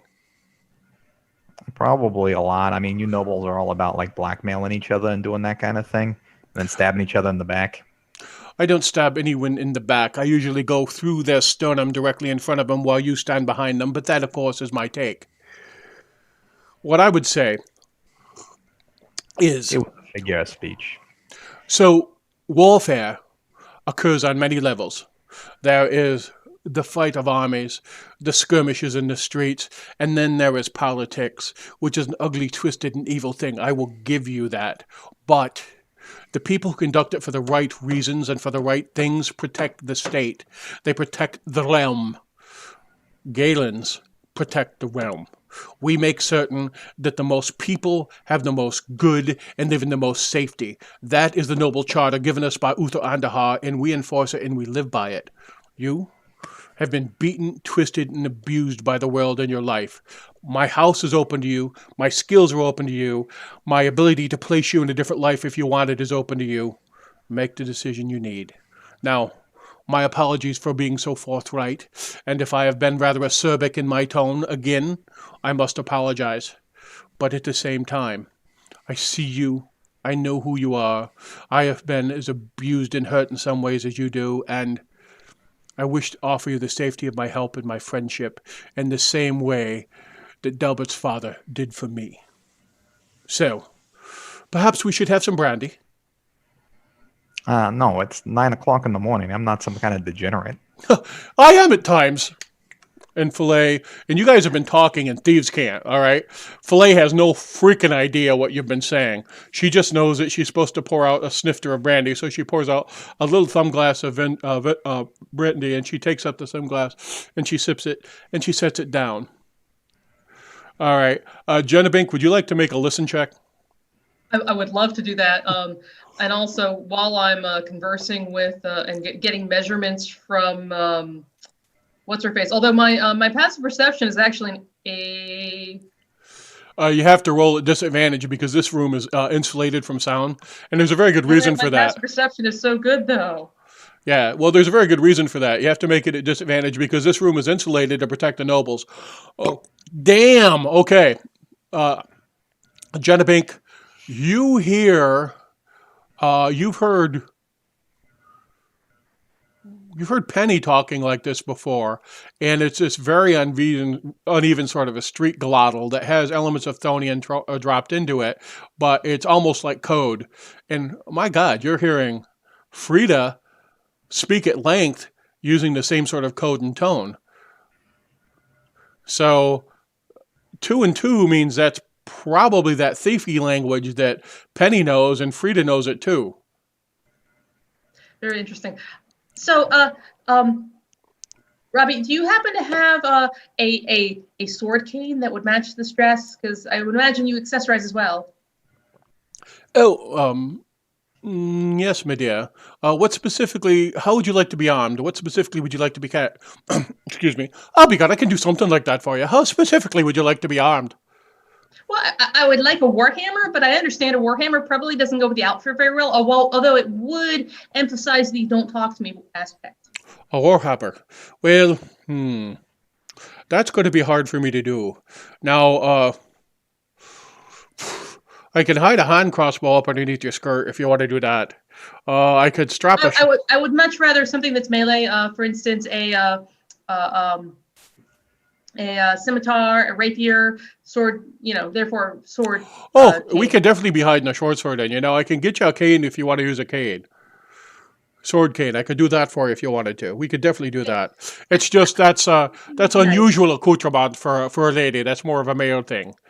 So it will be noticeable. But if you want, what I can do for you is I can definitely hide see the sleeves on this, and she shows you the sleeves. They're all lacy and stuff. They're transparent. You know what I mean? She goes, what I can do for you is on the back side of this, and you can see that there's an area where the cloth comes down and it hooks over your finger. She goes, on the back side of this, I can give you a punch dagger. So if you grab hold of the ring and you pull it, you'll have a blade shoot out. That'd be nice, as long as it's something that I can get into close range with. I am not one who very much likes to aim at things. I just like to pummel upon things, and that works very well for me. Well, if you really want, I can give you a brass rod, and we can put it on the inside of your thigh. You'd have to hoist up your your dress and pull it off, but that'd function like a club for you. If you want me to do that, I can do that for you. Oh, that'd be fantastic. I really don't care about modesty. Also. Are there any armory enhancements that we can give to this? Can you add some leather to it? No, I mean, well, no, really, not really. That's not really what this is, for. I can't do that for you. Now, what I could start to do for you if you really want me to, if you're interested, I can get you, I got a contact amongst the elves, and I might be able to make a case for you long term to get, a shirt of a really fine metal, mithril they call it. And, that can be worn under some of the dresses that I make. I have to make something for you with a high neck, but, we could do that. So, Well, let's go with the punch dagger. Can you give me the punch dagger today? I kind of need it today. absolutely. So, Fantastic. I'll need to take that with me. oh, well, I have to build it into the dress. And what I'll do is I'll have this ready for you by tomorrow at about noon, I would say, maybe 1. No, I need the punch dagger today. I don't care if you have to do the rest of the mechanism, but I need the physical punchy thing today. Or just the blade of it today. All right, what I could do, she goes, all right, so what I could do is I'll just give you a punch dagger, which will be separate from this. And she, steps out, closes the door, goes into her office, comes back out and comes over to you. And basically what this is a dagger that's easy to conceal. All right. Mhm. So it's, like you can hide it as a belt knife. That's traditional. Or you can just, slip it into your purse or behind your belt or in the small of your back. So it's a dagger you can pull out that's got a point. Punch dagger. Same damage as a dagger, just easy to hide. All right. She goes, I suppose I'll be adding this to Frida's bill. Oh, absolutely. And I can bring this to you tomorrow morning first thing to make sure that you can incorporate it into the dress. No. You want that as a separate thing. What I'm going to build for what I have built for you for the dress is a little bit finer, a little bit slimmer. You got a metal plate and the blade's only about this long. It's a totally different sort of thing than that. So That's fine. But I need something that I can infuse tonight, and this is the only time I'm going to have to do it. So, I need my time to do my thing as well, just as you need your time to do your thing, and that is fine. all right, very good. So a couple other things, and she's puttering with you for a little bit. And so you want the black dress, right? I want the black dress. I want the addition of the weapon. I'm going to also take the punch dagger with me, and I will be infusing that. So because I am not going to obviously be wearing my normal armor, I'm going to take the infusion off my armor. So the 2 infusions I will have are my punch dagger and Penny's, whatever Penny wants me. And actually, I need to have that conversation with Penny later. Okay. All right. So black dress, you are taking. Yes. All right. So it's been about an hour and a half of messing around here, and they come out, and Megan's, pretty excited. She goes, "She's going to be so pretty. It's black." All right. And then Frida says, "Anything you want to talk to Frida about while they're in there, Penny?" No. All right. So she just passes the day with you talking about banal things. It's like she's transformed. She's no longer, now she's just appearing to be a noble woman concerned about the health of her children. So you go in, and Megan's like, "Can I come with you?" Hey, Penny. While you're choosing your dress, keep in mind what weaponry you want. I can enhance one of your weapons tonight.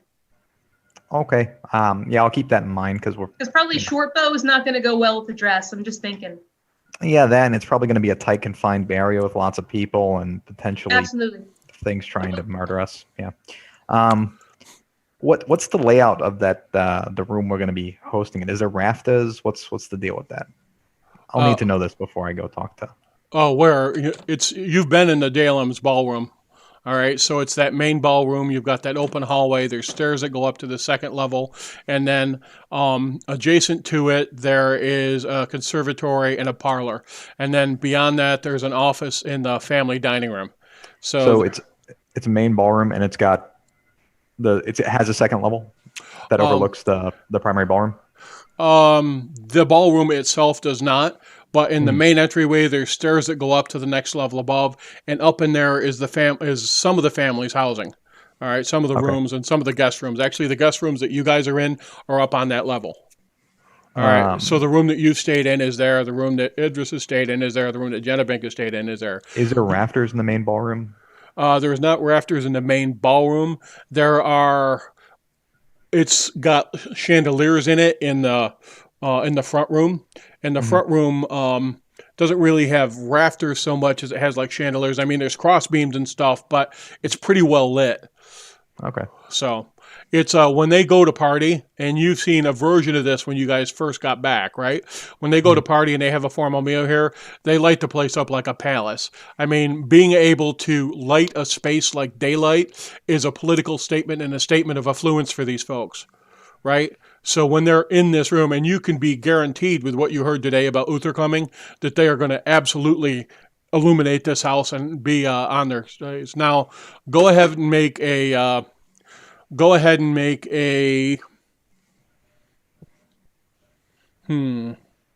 really gotta put a local history skill in here. I'm gonna add some in so everybody has more.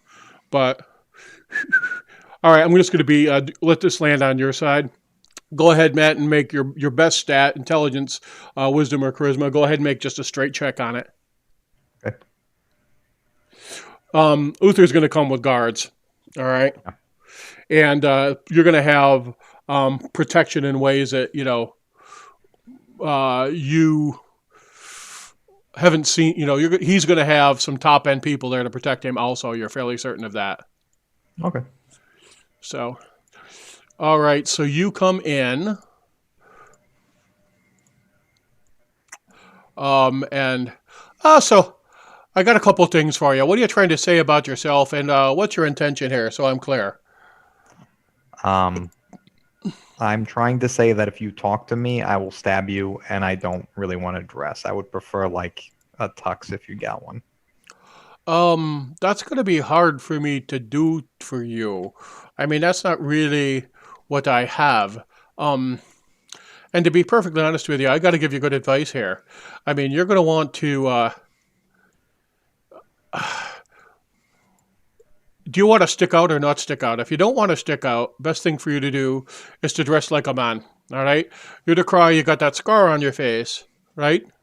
So there's things I can do to help you hide that, if you want me to. The scar on my face? Yeah. I mean, it's covered with like an eye patch, and I normally cover the rest of it with my hair, but no, I don't need like a hat or something. That's Well, she goes, well, I can give you a cloak that goes with any one of these dresses that's got a cowl on it that you can pull over. All right, so I can do that. And this particular dress, she shows you the white when she goes, this has built into it a cowl that you can put over your face and drop low if you want to, and that's a specific design. So, now, are you, so Jennifer made clear to me she wanted to, I believe the term is gopakin. Do you have the same sort of desire? Yeah, I would not like to go unarmed into this place. All right, so the blue dress over here is probably the best one I've got to help you hide weaponry in it. She goes, see those flowers there? And she shows you where the seam splits. I can set the flowers here so you can reach down in there without lifting up the skirt itself and grab some blades from the inside if you so want. She goes, Do you have a knot dress? So Penny, the thing for you to do is be wearing a dress tonight, dress of this night. I'm telling you, it's a thing to do. I mean, if you are, I see you like, you like your pantaloons, you like, dressing like you're a fella. I understand that, that's good practical clothes. But here, you're going to be amongst the nobility. You don't have to dress as well as them, but you should dress in the same way as they do to move amongst them. Okay, well, I appreciate your opinion and all that good stuff. Which one of these dresses is the most expensive resale value-wise? The white one. That lace is from Tonia. There's spider spilks on through it, too, that I did here. Okay, well, do it up with all the extras, everything you can throw on, and we'll take one of those. Very good. Do you need,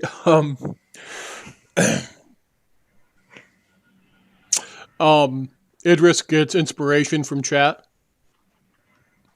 Do you want to be able to carry any specific weapons? Yes, I do. That would probably cost extra, right, to have that area built in and all that stuff? Oh, just so we're clear. I will make certain that you get exactly the dress you want in the condition you want. And, our good friend Frida has told me to spare no expense. Oh, good. Then, yeah, do it up with everything. If you could make it so it could conceal several small blades and other stuff. Oh, be God, done. I can do that. Now, seeing as how you want to be appropriately attired, I'll be right back. And she steps out, and Megan looks at you, and she's like, are you just trying to cost Mama a lot of money? No, I'm not trying to cost your mom a lot of money. What are you doing in here? Get out. Scram kit. So Megan pouts a little bit, goes outside and sits next to Mama. All right. Reed comes back. All right. And when Reed comes back, she's got a small chest, and she sets it on the van, and she says, "Sit down, please. Sit down." Oh, because you have to. Okay. She opens up a little jewelry chest, and she sweeps out this silver thing with an amulet on it, and she puts it around your neck. She goes, "I have this," and she shows you like, oh, about 7 different necklaces that could potentially go with it. And then she takes out some rings, and she slides onto it, this ring set with a large black pearl. She goes, "Oh, I think this would go very well." So she's showing you good 5,000 gold pieces of jewelry there. Do I get to keep these as well?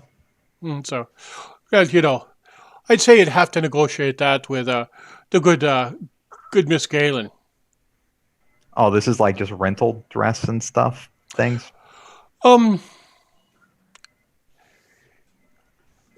I am not quite certain, and normally this would not be my business, as to whether or not this is being given to you as a gift, or if this is,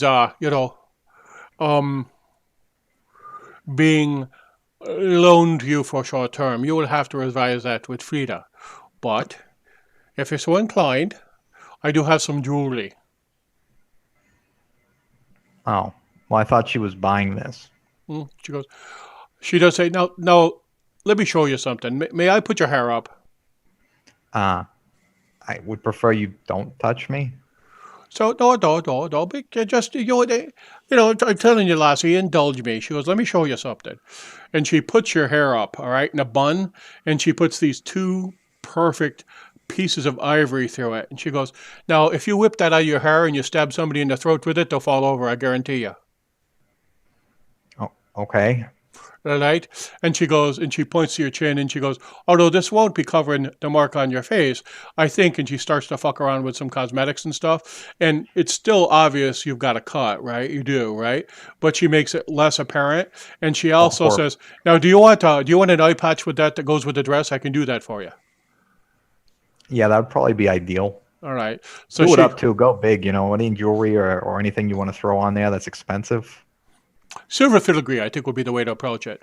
And so spider silk too, probably, Oh, really good. So she says, I'll be right back. And she runs out, and she looks at all of you, and she goes, oh, be good, madame. I think we're really going to help Penny Flower at this point. She seems so engaged in the process in ways that I didn't expect based on what you told me, but she very much wants to be dressed in the finest attire and make a statement for you. And so she runs, and Frida looks at her. She goes by, looks down at Megan, shakes her head. Frida goes back in. All right. So she is she is decking you out completely and totally and fully. Where Jenna Bink was like, this is all I want. These are my concerns. That's it. She was like, okay, all right, I'll take care of that. You're like, go big or stay home. And she's like, would you? All right. So it's your professional estimation that she's dropped about easily with the jewelry and everything. And there's things that she could do that might be more money, but to give you the best effective look, she's probably dropped around 900 to 1,000 gold pieces on you, somewhere in there. And what will happen for you dressed up in this attire, all right, if their housemaids are able to prepare it in the same way, dressed up in this attire, you will have advantage on your charisma checks while you're wearing it. Okay. All right. And Jenna Bink, you will have advantage on your social intimidation checks. Fantastic. All right. Penny's dream dress. Oh my God. If I had a million gold pieces. Alrighty then. So, Penny comes out in her dress, and Frida goes, "Am I? Well done, Reed. Well done, Robbie. Well done." And she looks at Penny and she goes, "My dear, you are lavishing." And Megan goes, "Oh, she's so pretty." All right, she goes, "Now, Robbie goes, "No, I'm going to have a few things I got to do to make this fit perfectly, but I got it roughly pulled together. I'll get it finished getting all this stuff pulled together if you need me to." And Jenna Bink, I got you all taken care of. I know specifically what you need and you want, right? And Penny, you want to be able to hide 5 or 6 knives in here. Is that correct? Yeah, potentially a longer blade as well. Something about, I don't know, maybe a half foot. So because you're looking for, is he like a short sword? Yeah, something like that. All right, I can do that and probably 3 or 4 knives. Let me work on it. If you're a bit taller, no offense, I'm a wee folk myself too. If you're a little bit taller, it'd be easier. But with the space I got to work with, I'll come up with some answers for you. I might be able to pull some stuff off with the wiring in here. I'll see what I can do. All right, she says, "All right, so I gotcha. Now this is taking all freaking morning. All right, it's just coming past noon. All right, and Frida says, "Now, I believe it's time for a repast. Come with me." And she takes you to lunch, takes you to let's see, you guys went to the Anchor, didn't you? She takes you back there for a lunch, takes you to a very nice meal, and then heads home with you. Anything you want to talk to her about while you're with her the rest of this afternoon? Yeah, this dress here, this is mine to keep, right? Or are you wanting this back? So, absolutely, dear. Behave yourself well, and you may have it. Oh, it's one of those things where basically like you're using me as long as I perform well. Oh Like no! animal or something. And she says to you in Thieves' Cant, "I just know Uther Andahar is coming tomorrow night, and as much as I like you, and I like to indulge you, I want some security that you won't misbehave in front of the king." See, you're doing that thing again. You did that thing when I was getting my dress made. Oh, yes. Yes.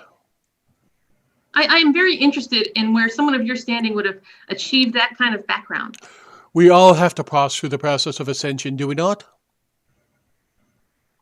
I mean, I just go to university and write papers and will hopefully someday get my thesis, but I guess so. I mean, it seems odd that a noble woman would have to do that kind of thing. My dear, are you making a class-based judgment? Are you profiling based on race? I am simply going with my experience with most nobility. Although, to be fair, the nobility that I have access to currently is Elbert and Idris, and you've got 50% there. That's kind of disappointing. So, yes. No, my dear. I have many, many experiences as a young woman in much the same way that you have. So, let us go. How much time is left in the day, Ted? I'm sorry, what? How much time is left in the day? You got about, till sunset, you got about 4.5 hours when you're done. Took up most of the morning. Hmm.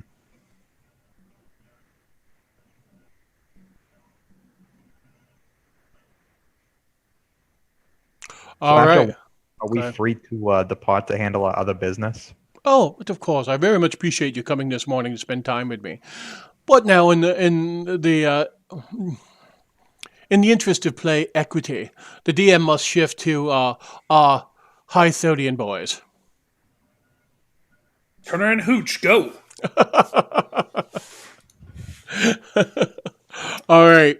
So the two of you are at Galen Manor, and your mother just swept Penny and Jenna out. What do the two of you want to do? What are you planning on wearing to the shindig, to the party? I've got some things back at the apartment.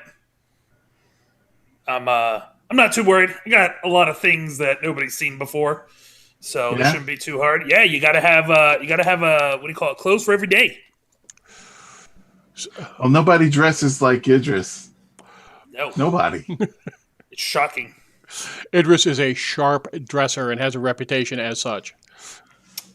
I sear that image into your retinas with the color choices. So, for myself, are we talking? Since I am a war wizard, should I be dressing in my war wizard garb, or should I be dressing specifically for the occasion? Go ahead and make a persuasion check, and we're going to use that as sort of a default here.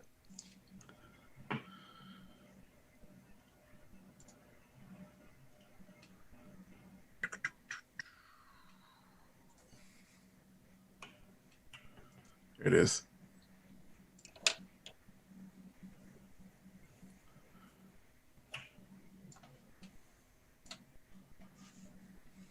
All right.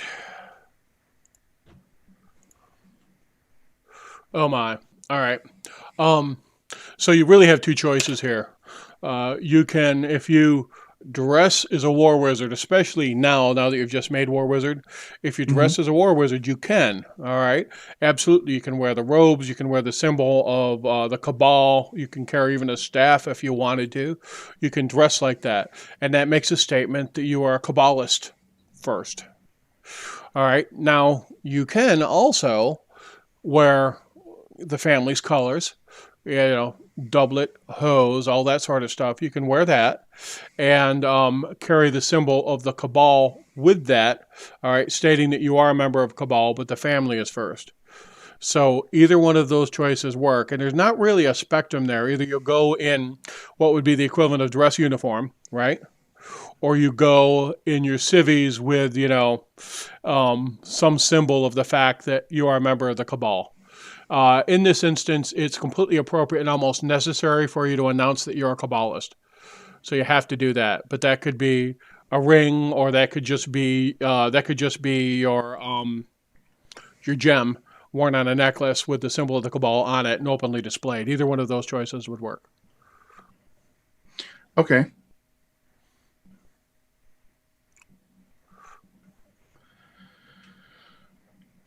Oh, I like the white dress. Yeah, I so was just picking through the pictures. If pretty Delbert neat shows looking. up in a white dress, you're gonna have more problems than what you're no, so Jenna Bink's wearing black, and I actually really didn't plan this, but Penny is wearing that white dress, tricked out. Oh man, it's like a black and white cookie. Very good, yes. So,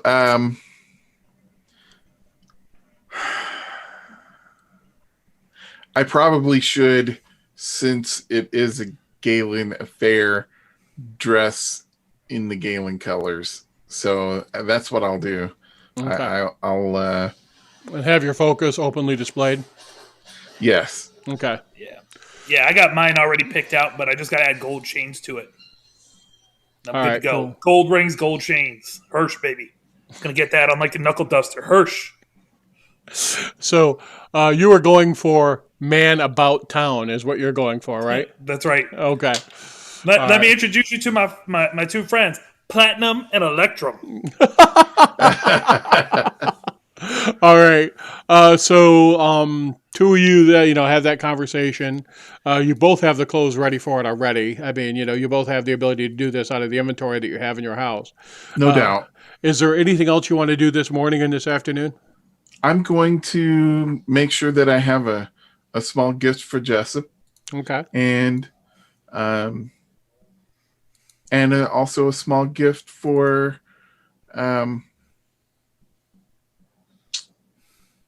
damn it, the girl, the little girl, Megan. Damn it. Megan. Megan, Your yes. sister. Okay, no problem. Ah, you forgot your own sister's Wow. name. I We have know. a Galen's roll. Wow, these Galens, bro. I'll let you guys handle the rough beat down for me. Thank you. All right, so you want If to I get... can't see it, I can't remember it. So is the white dress the gray dress, or I don't see that one? It's the white dress. Is the gray one? You ask her for the most expensive one, and she went with the white one because it's got spider silk and stuff in it. Oh, I just don't see the image for it. I was looking. Oh, for let it me again. push it back out to you. I'm sorry. All right.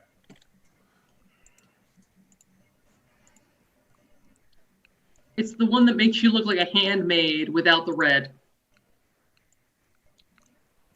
I mean, Now, as a side note, that does say, all you fellas should come talk to me, just so we're clear on that also. But it is the most expensive.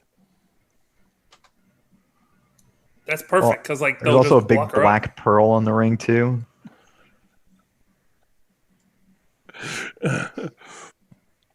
So, all right.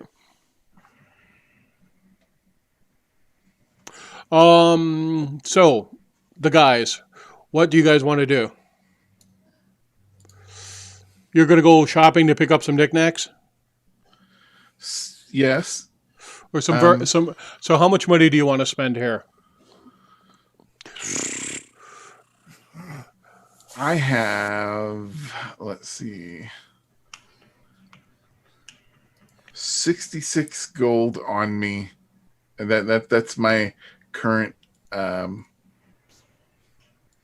man, my maybe current purse. Maybe So Delbert is the poor and Jessup isn't. That's the secret. His family is. well, I When mean, they brought up- that's my personal money. So You always have access to lines of credit. It's just there's a political consequence for you when you call upon them in the household. Yeah, you guys have used JG Wentworth way too much over the last couple decades. Yeah. Yeah. I mean, Fortunately, you guys only pay 750 gold pieces a year in taxes. So It's all those depreciating assets they have, from the Yeah. estate, all the construction they're always doing. and they haven't paid taxes since the first Coot invasion. yeah, Yeah, that's right. Oh man, 982. Jeez. damn. All right.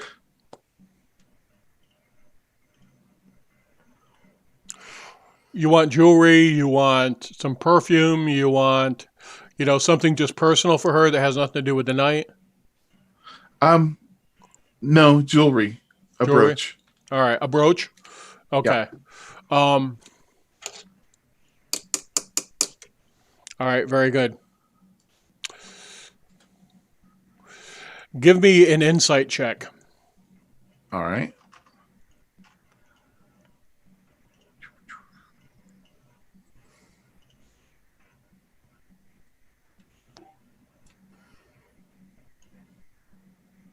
All right. Very good. So we're going shopping. You're going to pick up a brooch. What do you want to get for Megan? Same sort of thing? Same sort of thing. Yes. All right. So shops all over. A couple different shops you can go to. I don't have one fully prepped, but we'll, make a reference of it. So probably the quickest and easy thing to do is to go hit the bazaar. See what's come in. Just go to market day and see what stalls have stuff on it. That's probably the quickest and easiest thing for you to do. Yeah. All right. So you come rolling up on one of the bazaars and you're looking around and stuff. And what do you want to get for Megan? Same thing, jewelry, did you say? Yes. So I'm thinking something in the fairy range. I dropped a picture for Okay. Jessup, and Okay. something in the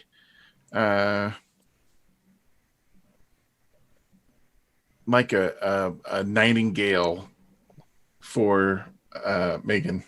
Oh, so you want to get her a little bird? Yeah. Oh, that's awesome. All right, so you can get a little bird with a cage for her for 2 gold pieces. You can spend up to, 300 or 400 gold pieces on fine jewelry if you want. Where do you want to land?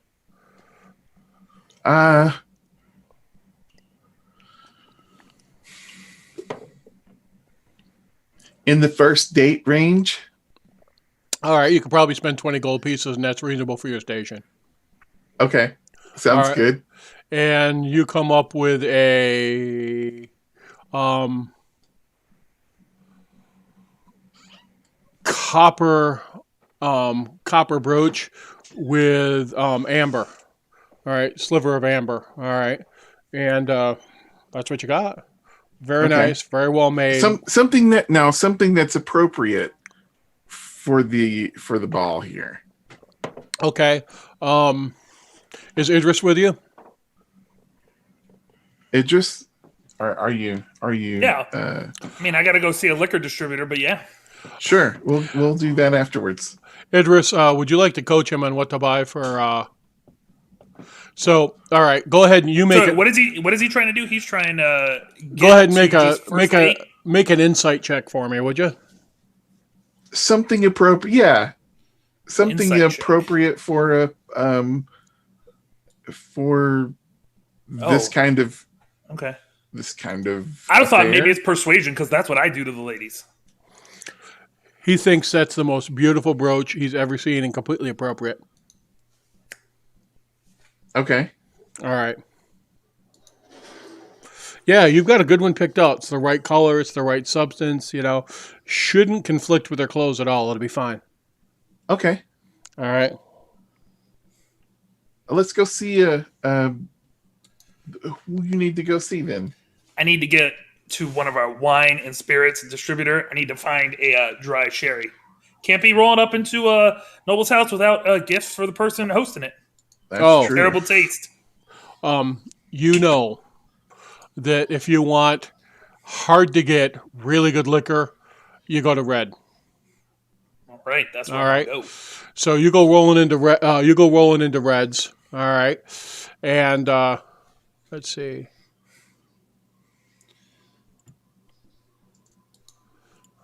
Just like they said in Talladega Nights, buy Reds or F you. Now, he makes barrels, but he very much always has other stuff available, and Penny taught you that, right?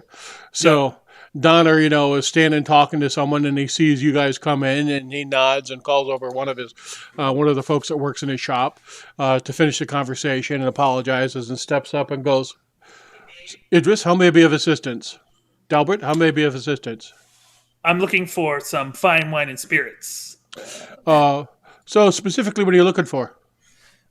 Something that's hard to get but says I care. So, are we looking for like a small 5-gallon flask, a big ton, or various assorted bottles?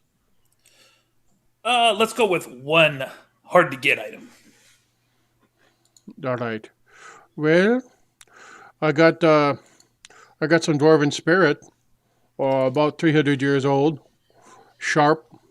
Let's see, fermented on held in an oak barrel, using their peat from the top of the Uberstar mountain. So if you're looking for that, that's probably the best thing I got in terms of being the rarest and having the most kick. If you're looking for some booze, just some wine, I got a very fine Tonian red from the southernmost province of Tony at a 5-gallon cask. So it's surprising, the wagon's wheel broke, all this stuff fell off the wagon, it's damaged goods. We took care of it for him. Where was the wagon headed? Mouse. Mouse. Oh, well. Let me ask you. What would you think I don't know, someone like a king would drink? Oh, a king? Yeah. I would say the dwarven spirit. All right, let's do it. So, now it's going to be 50 gold there, sir. I pull out the pouch, and I'm like, 50 gold sounds like and then I roll into my negotiating mode. Sounds like that's a bit steep. I mean, you did say it kind of fell off a wagon there, Are you attempting to haggle with him? Yeah. Give me a persuasion check. Let's do this. And you know what? On top of it, let's throw a hero point because this is what they're really for. Y'all are scrubs using them in combats and stuff. So, Idris, there's all sorts of currency. Let's say this. What do you feel you can pay for that? Oh, I can do at least 35. Well, I tell you what. I'll be taking your 35 from you because I don't want to be squeezing you. But next time I walk in over at your Arms and Armor, I get to use your discount, right? Sounds fair. All right. So I might be needing some steel. And when I need that steel, I'm going to come get you and I'm going to come be buying. All right? Make sure you find me because we only get paid on commission. So, All right. and I'll make sure one of our wagons kind of falls down. Good boy, Idris. Good boy. So that's 2 favors here, well worth the 15 gold pieces for me. And he pulls out a flask and sets it on the table. It's a little flat glass bottle, really big. And he goes, "You want that?" I was like, "Do you have any gift wrap?" So he says, "Where would you like it dropped off? I'll have it dropped for you, sir, unless you want to carry it." Oh no, I'll carry it. All right. You know what? No, I'll have it dropped off. How's Galen? Okay, very good. Do you want it held for them or delivered to them as a gift? You want it held for you or delivered as a gift? Help for me. All right. So he gives you a bottle of whiskey and he gives you a small little flask next to it. And he goes, "You'll be wanting that, I'm telling you." So, All right. How much is in the flask? What is it? so take a sniff, lad. I'll take a sniff. Holy crap, that's nice rum. Ah, Yeah, he goes, and I'll pass it on over to Idris to let him take a whiff as well. I'll give it a sniff there. so I got about 500 gallons of that. If you know anybody who's interested in buying it, send them away, okay? Ooh, 500 gallons, huh? boom. That's a side quest right there. I know. So I make the barrels. I take care of the stuff that's stored in it. Anything And- else you be and needing how me for much- today? And how much for this? That Huh? little flask. That little flask could run you about a gold piece normally. So if that Okay. means it's about 4 gold pieces a gallon thereabouts. What do you got in the Scotch range? In the Scotch range, Yeah. closest thing I got is I got some Dwarven spirits that's not in as good shape. If you're looking for that, I can get you a decent bottle of Dwarven spirits for about 3 gold pieces if that's what you want. Okay. I'll take both. All right, so you spend 5 gold pieces, you get a flask of that rum, which is really good rum. And rum's hard to get because you don't have a lot of. Oh shoot! It's made out of a specific sugar, right? Yeah, you don't have a lot of Cane. molasses here, all right, and stuff. But the grains you do have, and you have the dwarves hereby. So the rum is an import, the whiskey is not. So he gives you a bottle of decent dwarven scotch, and he gives you a little bit of rum, and you're all set.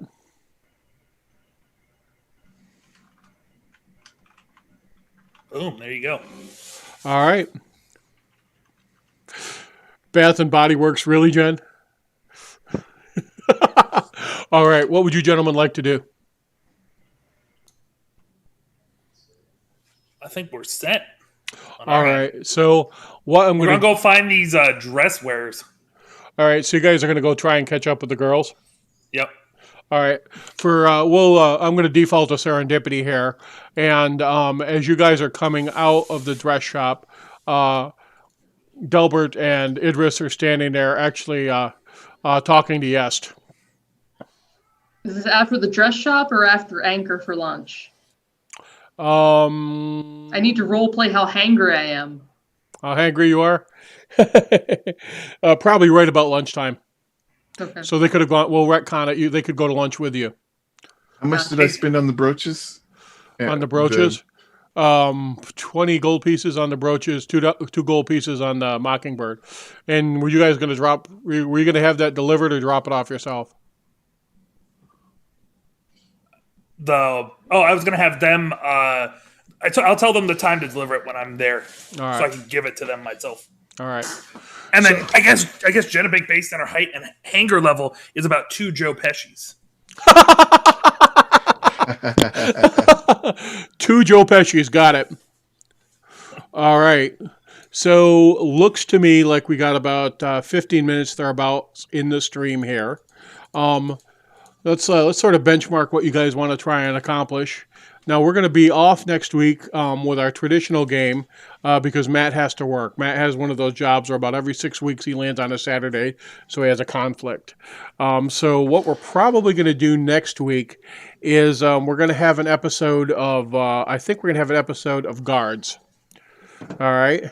And what Guards is y'all may remember when our esteemed colleagues here broke into, secured Zink's pottery shop, right? And probably what we're going to have is we're going to have an episode of Guards where the Blackmoor Town Guard role plays through responding to that event and the investigations that follow up in the sewers. So we're probably going to end up doing that.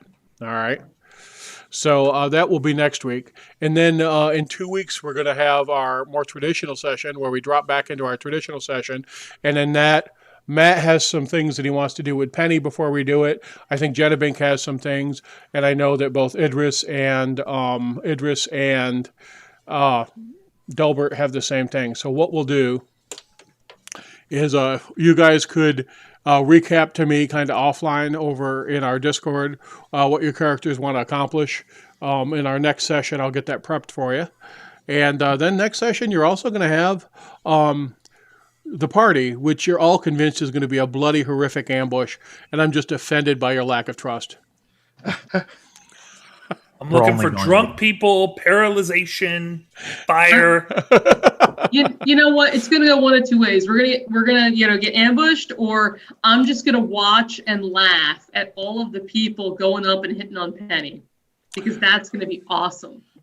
So something I want to do is, hey Tim, can you hop on the Zoom real quick? Your mouth says no, but your eyes say hell no. I. But Singular, on the singular bright I. side here, Yeah, singular I. Penny, you now have a dress that could let you pass for a noble. That's true. Penny actually has a dress that can let her pay for a lot of things. Think of all the silverware you can steal. So something we all got to do at the beginning of the stream, and I don't think Tim didn't, is Thursday and Friday were Dave Arneson Day, and we all talked about what Blackmoor meant to us, and what we think about Dave and what he did. And Tim was out managing chat for us, and Tim, is the sounding board of doom, or the egg of Coot, if you're watching some of the comments. And Tim and I worked together to help craft the story. He and I are partners in that. But I think I'm going to give Tim a chance to talk about Dave and what interactions he had with Dave and what he thinks of Blackmoor and what his recollections of Dave Arneson are. Go ahead, Tim. Oh, man. Hi. So it's great to be on the Zoom chat, being able to talk to all you people out there instead of just typing at you. I have had such a good time helping to come up with evil ideas to throw at these players. It's been an absolute joy. And as far as Dave, I only got to meet him once. Jen already told you the story about Blackmoor Wives Club, episode 30, but we were numbering in Roman numerals, so episode XXX, and how that came to be, and that was a lot of fun. And then we got to write some other things later, like Heroes on Ice, which was sort of a parody of the old Ice Capades stuff involving the goddess Saquin, and that was a lot of fun too. I only got to meet him once, but what I remember about Dave is that he was just such a kind and caring man who all he ever wanted was for everybody to have fun playing, not his game, but their game, right? He was all about take this and make it yours. Make this setting your setting in the way that you want it to be, and tell your stories with it, because we've all got stories to tell. I saw a quote recently from a song that I really, really love, that stories stitched together are how families are made. And I think that in a lot of ways, being able to stitch these stories together and tell these things really kind of made a sort of family, which has lasted for a really long time. And I think that that's a wonderful thing. One other thing that I do want to mention, when I was digging around on the internet during the stream today, I found something that I'm going to link in the chat because it was 15 years ago this month that the Blackmoor MMORPG kind of came out, and the first issue of the Blackmoor Rampart came out. Oh yeah, Scott Moore did that. Best in Blackmoor that's right. I campaign forgot we worked news on that. from the Tower of Midges to Mouts. And it was great. So I found a PDF copy of it on Havard's website, Mystara.com. Blackmoor.mystara.com. He is out in the chat as well. Thank you so much for curating all of those things that are so important, Havard. It's a real nice thing to be able to get that stuff. So I'm going to put a link to that out in the chat for people to take a look at. Timbo, didn't you also get the dice bag blessing by rubbing your dice bag on Dave's head? Oh my God, yes I did. I completely forgot about that. Yeah, so I totally did. we're at the booth at Gen Con, and Tim walks up, and this is when he's first meeting Dave, when he met Dave, and he's like, "May I?" And Dave goes, "Of course, son." And he leans forward, and Tim rubs the bag on his head, which everybody would do with Dave. It was one of the things, it was the blessing of Mr. Artisan. So it was awesome to see. So thanks, Tim. I guess what we'll do then is we're going to have an episode of Guards next week, which is going to be fun. And anybody want to add anything today about, things that they learned, things that they thought were interesting for their characters? Jen, any feedback for you on how the stream went today and what you enjoyed? I enjoyed the shopping aspect as real life as it was, because definitely it's like, I want this thing. No, you're going to give me this thing. No, stop telling me about these other things. Give me the thing. So I was very amused by all of that, and I enjoyed the role play. I will say that putting a battle map out there and dropping counters on it absolutely inspired the paranoia that I wanted. Penny, anything you'd like to add today? Anything interesting for you? Yeah, I mean, I enjoyed today's session. I just I hope Delbert doesn't get mad at me if I have to eventually murder his mother. Friends. And if it comes to that, though, I apologize in advance, Delbert. I hope we can still continue our professional relationship. And she was at least a good mom for all those years. Sorry to say, I think Frida would win that Shiv battle, Penny, but maybe you can try. You're assuming Frida would be awake for that Shiv battle. Fair enough. Fair enough. I'm just going with trend line. You're all doomed. Man, the Galens need a shield guardian. So, Jimmy. If only they had a war wizard to make one. I'm pretty certain a shield guardian falls into the realm of arcane science. So, Jimmy, something you'd like to add? I am looking forward to seeing what happens at the gala at the ball. There's lots of interesting stuff up in the air, so absolutely, I can't wait. So, PJ, anything else you'd like to add? No, I think their war wizard can only make shake golems. That's what he does. But no, I'm looking forward to that party, because that shit's gonna get lit. Someone's gonna die, and it's gonna be friggin' awesome. Because nobody's wearing armor, nobody's carrying weapons. Y'all are gonna be fight. See, that's why we should have bought the 500 gallons of rum. We could just kick it over and then set it on fire. Just be like, "Pow!" Yeah, it's gonna be an interesting thing. And then everybody else is gonna have to deal with the what do you call it? The talking battles. So everybody. I think that's definitely the warfare you're going to be in, really. That conflict, that series of conversations, I think that's going to be interesting. And you guys have the ability to role play and handle that. And, it'll be interesting for me because my count right now is 22 NPCs on the table. And that's a broad palette of folks for me to work through, but I think I have them fixed in my mind enough that even if I can't hold their accents, I can hold their personalities well. So that'll be good for all of us.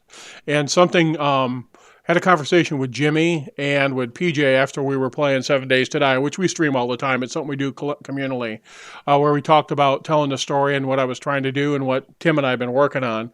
And we're not just telling one level of story. We're trying to tell many levels of stories. You've got an overarching plot, which is really about the structure of the multiverse. You've got the local political plot, which is about, what's going on in Blackmoor and how Blackmoor endures. You've got the interpersonal storylines, which are how the NPCs interact with their friends and their family and the people they know within Blackmoor. And then finally, you have a dungeon crawl. You have the Dungeons of Castle Blackmoor, which Dave gave us and empowered me to play with a little bit, and that's what I'm doing for you. And one of the things I very much respect for my players is that they can move effectively through all those layers and stay engaged with me and stay role-playing with me and move forward. And I really hope you're all appreciating it and you've all had a good time coming with this too. In the last, if you haven't followed the stream, I really appreciate it if you would. And also for all these folks here, if you want to follow them where they stream or on their social media, you can. Thank you so much for supporting us in Blackmoor, and we'll see you next week. And thank you all so very, very, very much. Hey, Jimmy. Yeah. We have a raid this week. I was just looking for that, and thank you guys. You saved me. You are welcome. That's what I'm here. I'm here to save the GM's plot. To make sure that the PCs are doomed. Continuity master. That's right. And in the process, kill his marriage. But Oh, come on now. Here. All right. well, table story is going, but I think we rated them last time. I think we did. Yeah. Okay. Let's see. Domestic Dan. We can do that. Domestic Dan works. All right. Okay. Let's see. If you're, what's a relationship if you're not trying to kill each other? True. We do that on a regular basis. It's called sparring practice. It's fun. So, Domestic Dan plays various characters in table story shows, and actually recently ran one. Pretty good guy. He's a variety streamer. He streams cooking quite often. He sometimes streams Minecraft or various games, and occasionally you'll find him actually in his gardening, running the stream. So he's actually probably the original variety streamer on Twitch. Before that, there wasn't even a channel for variety. It was all video games, and so you would have to pick which video game you were playing. There wasn't even a just chatting channel. I think they actually created it for him. So pretty good guy.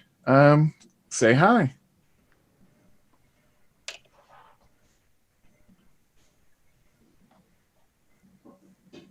And there's the raid. And there's the raid. And he's cooking now.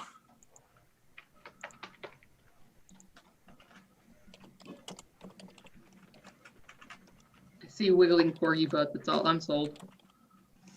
Check in with the raid. Thank you. Hello. Welcome on in, Raiders. Hi there. Oh man, making chili and then gonna go do some horde. How are you doing today? Welcome on in, Raiders. I'm Domestic Dan. We're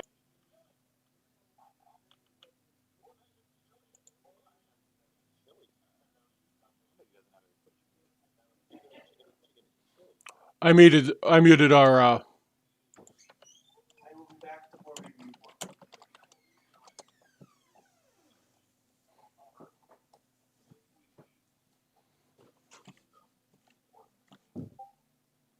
all right. I got us muted. Okay, that's where you were. Mom, you can ask that question. So that was a pretty good session. That was an excellent session.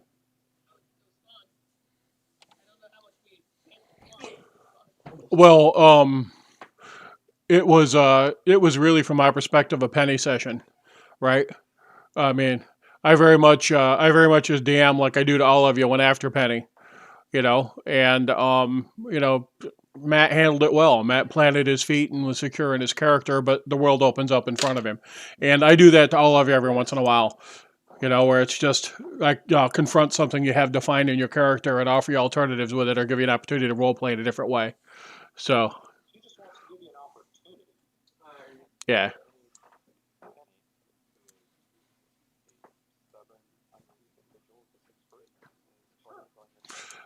Oh, yeah. No fucking problem with that at all. It was awesome. Yeah.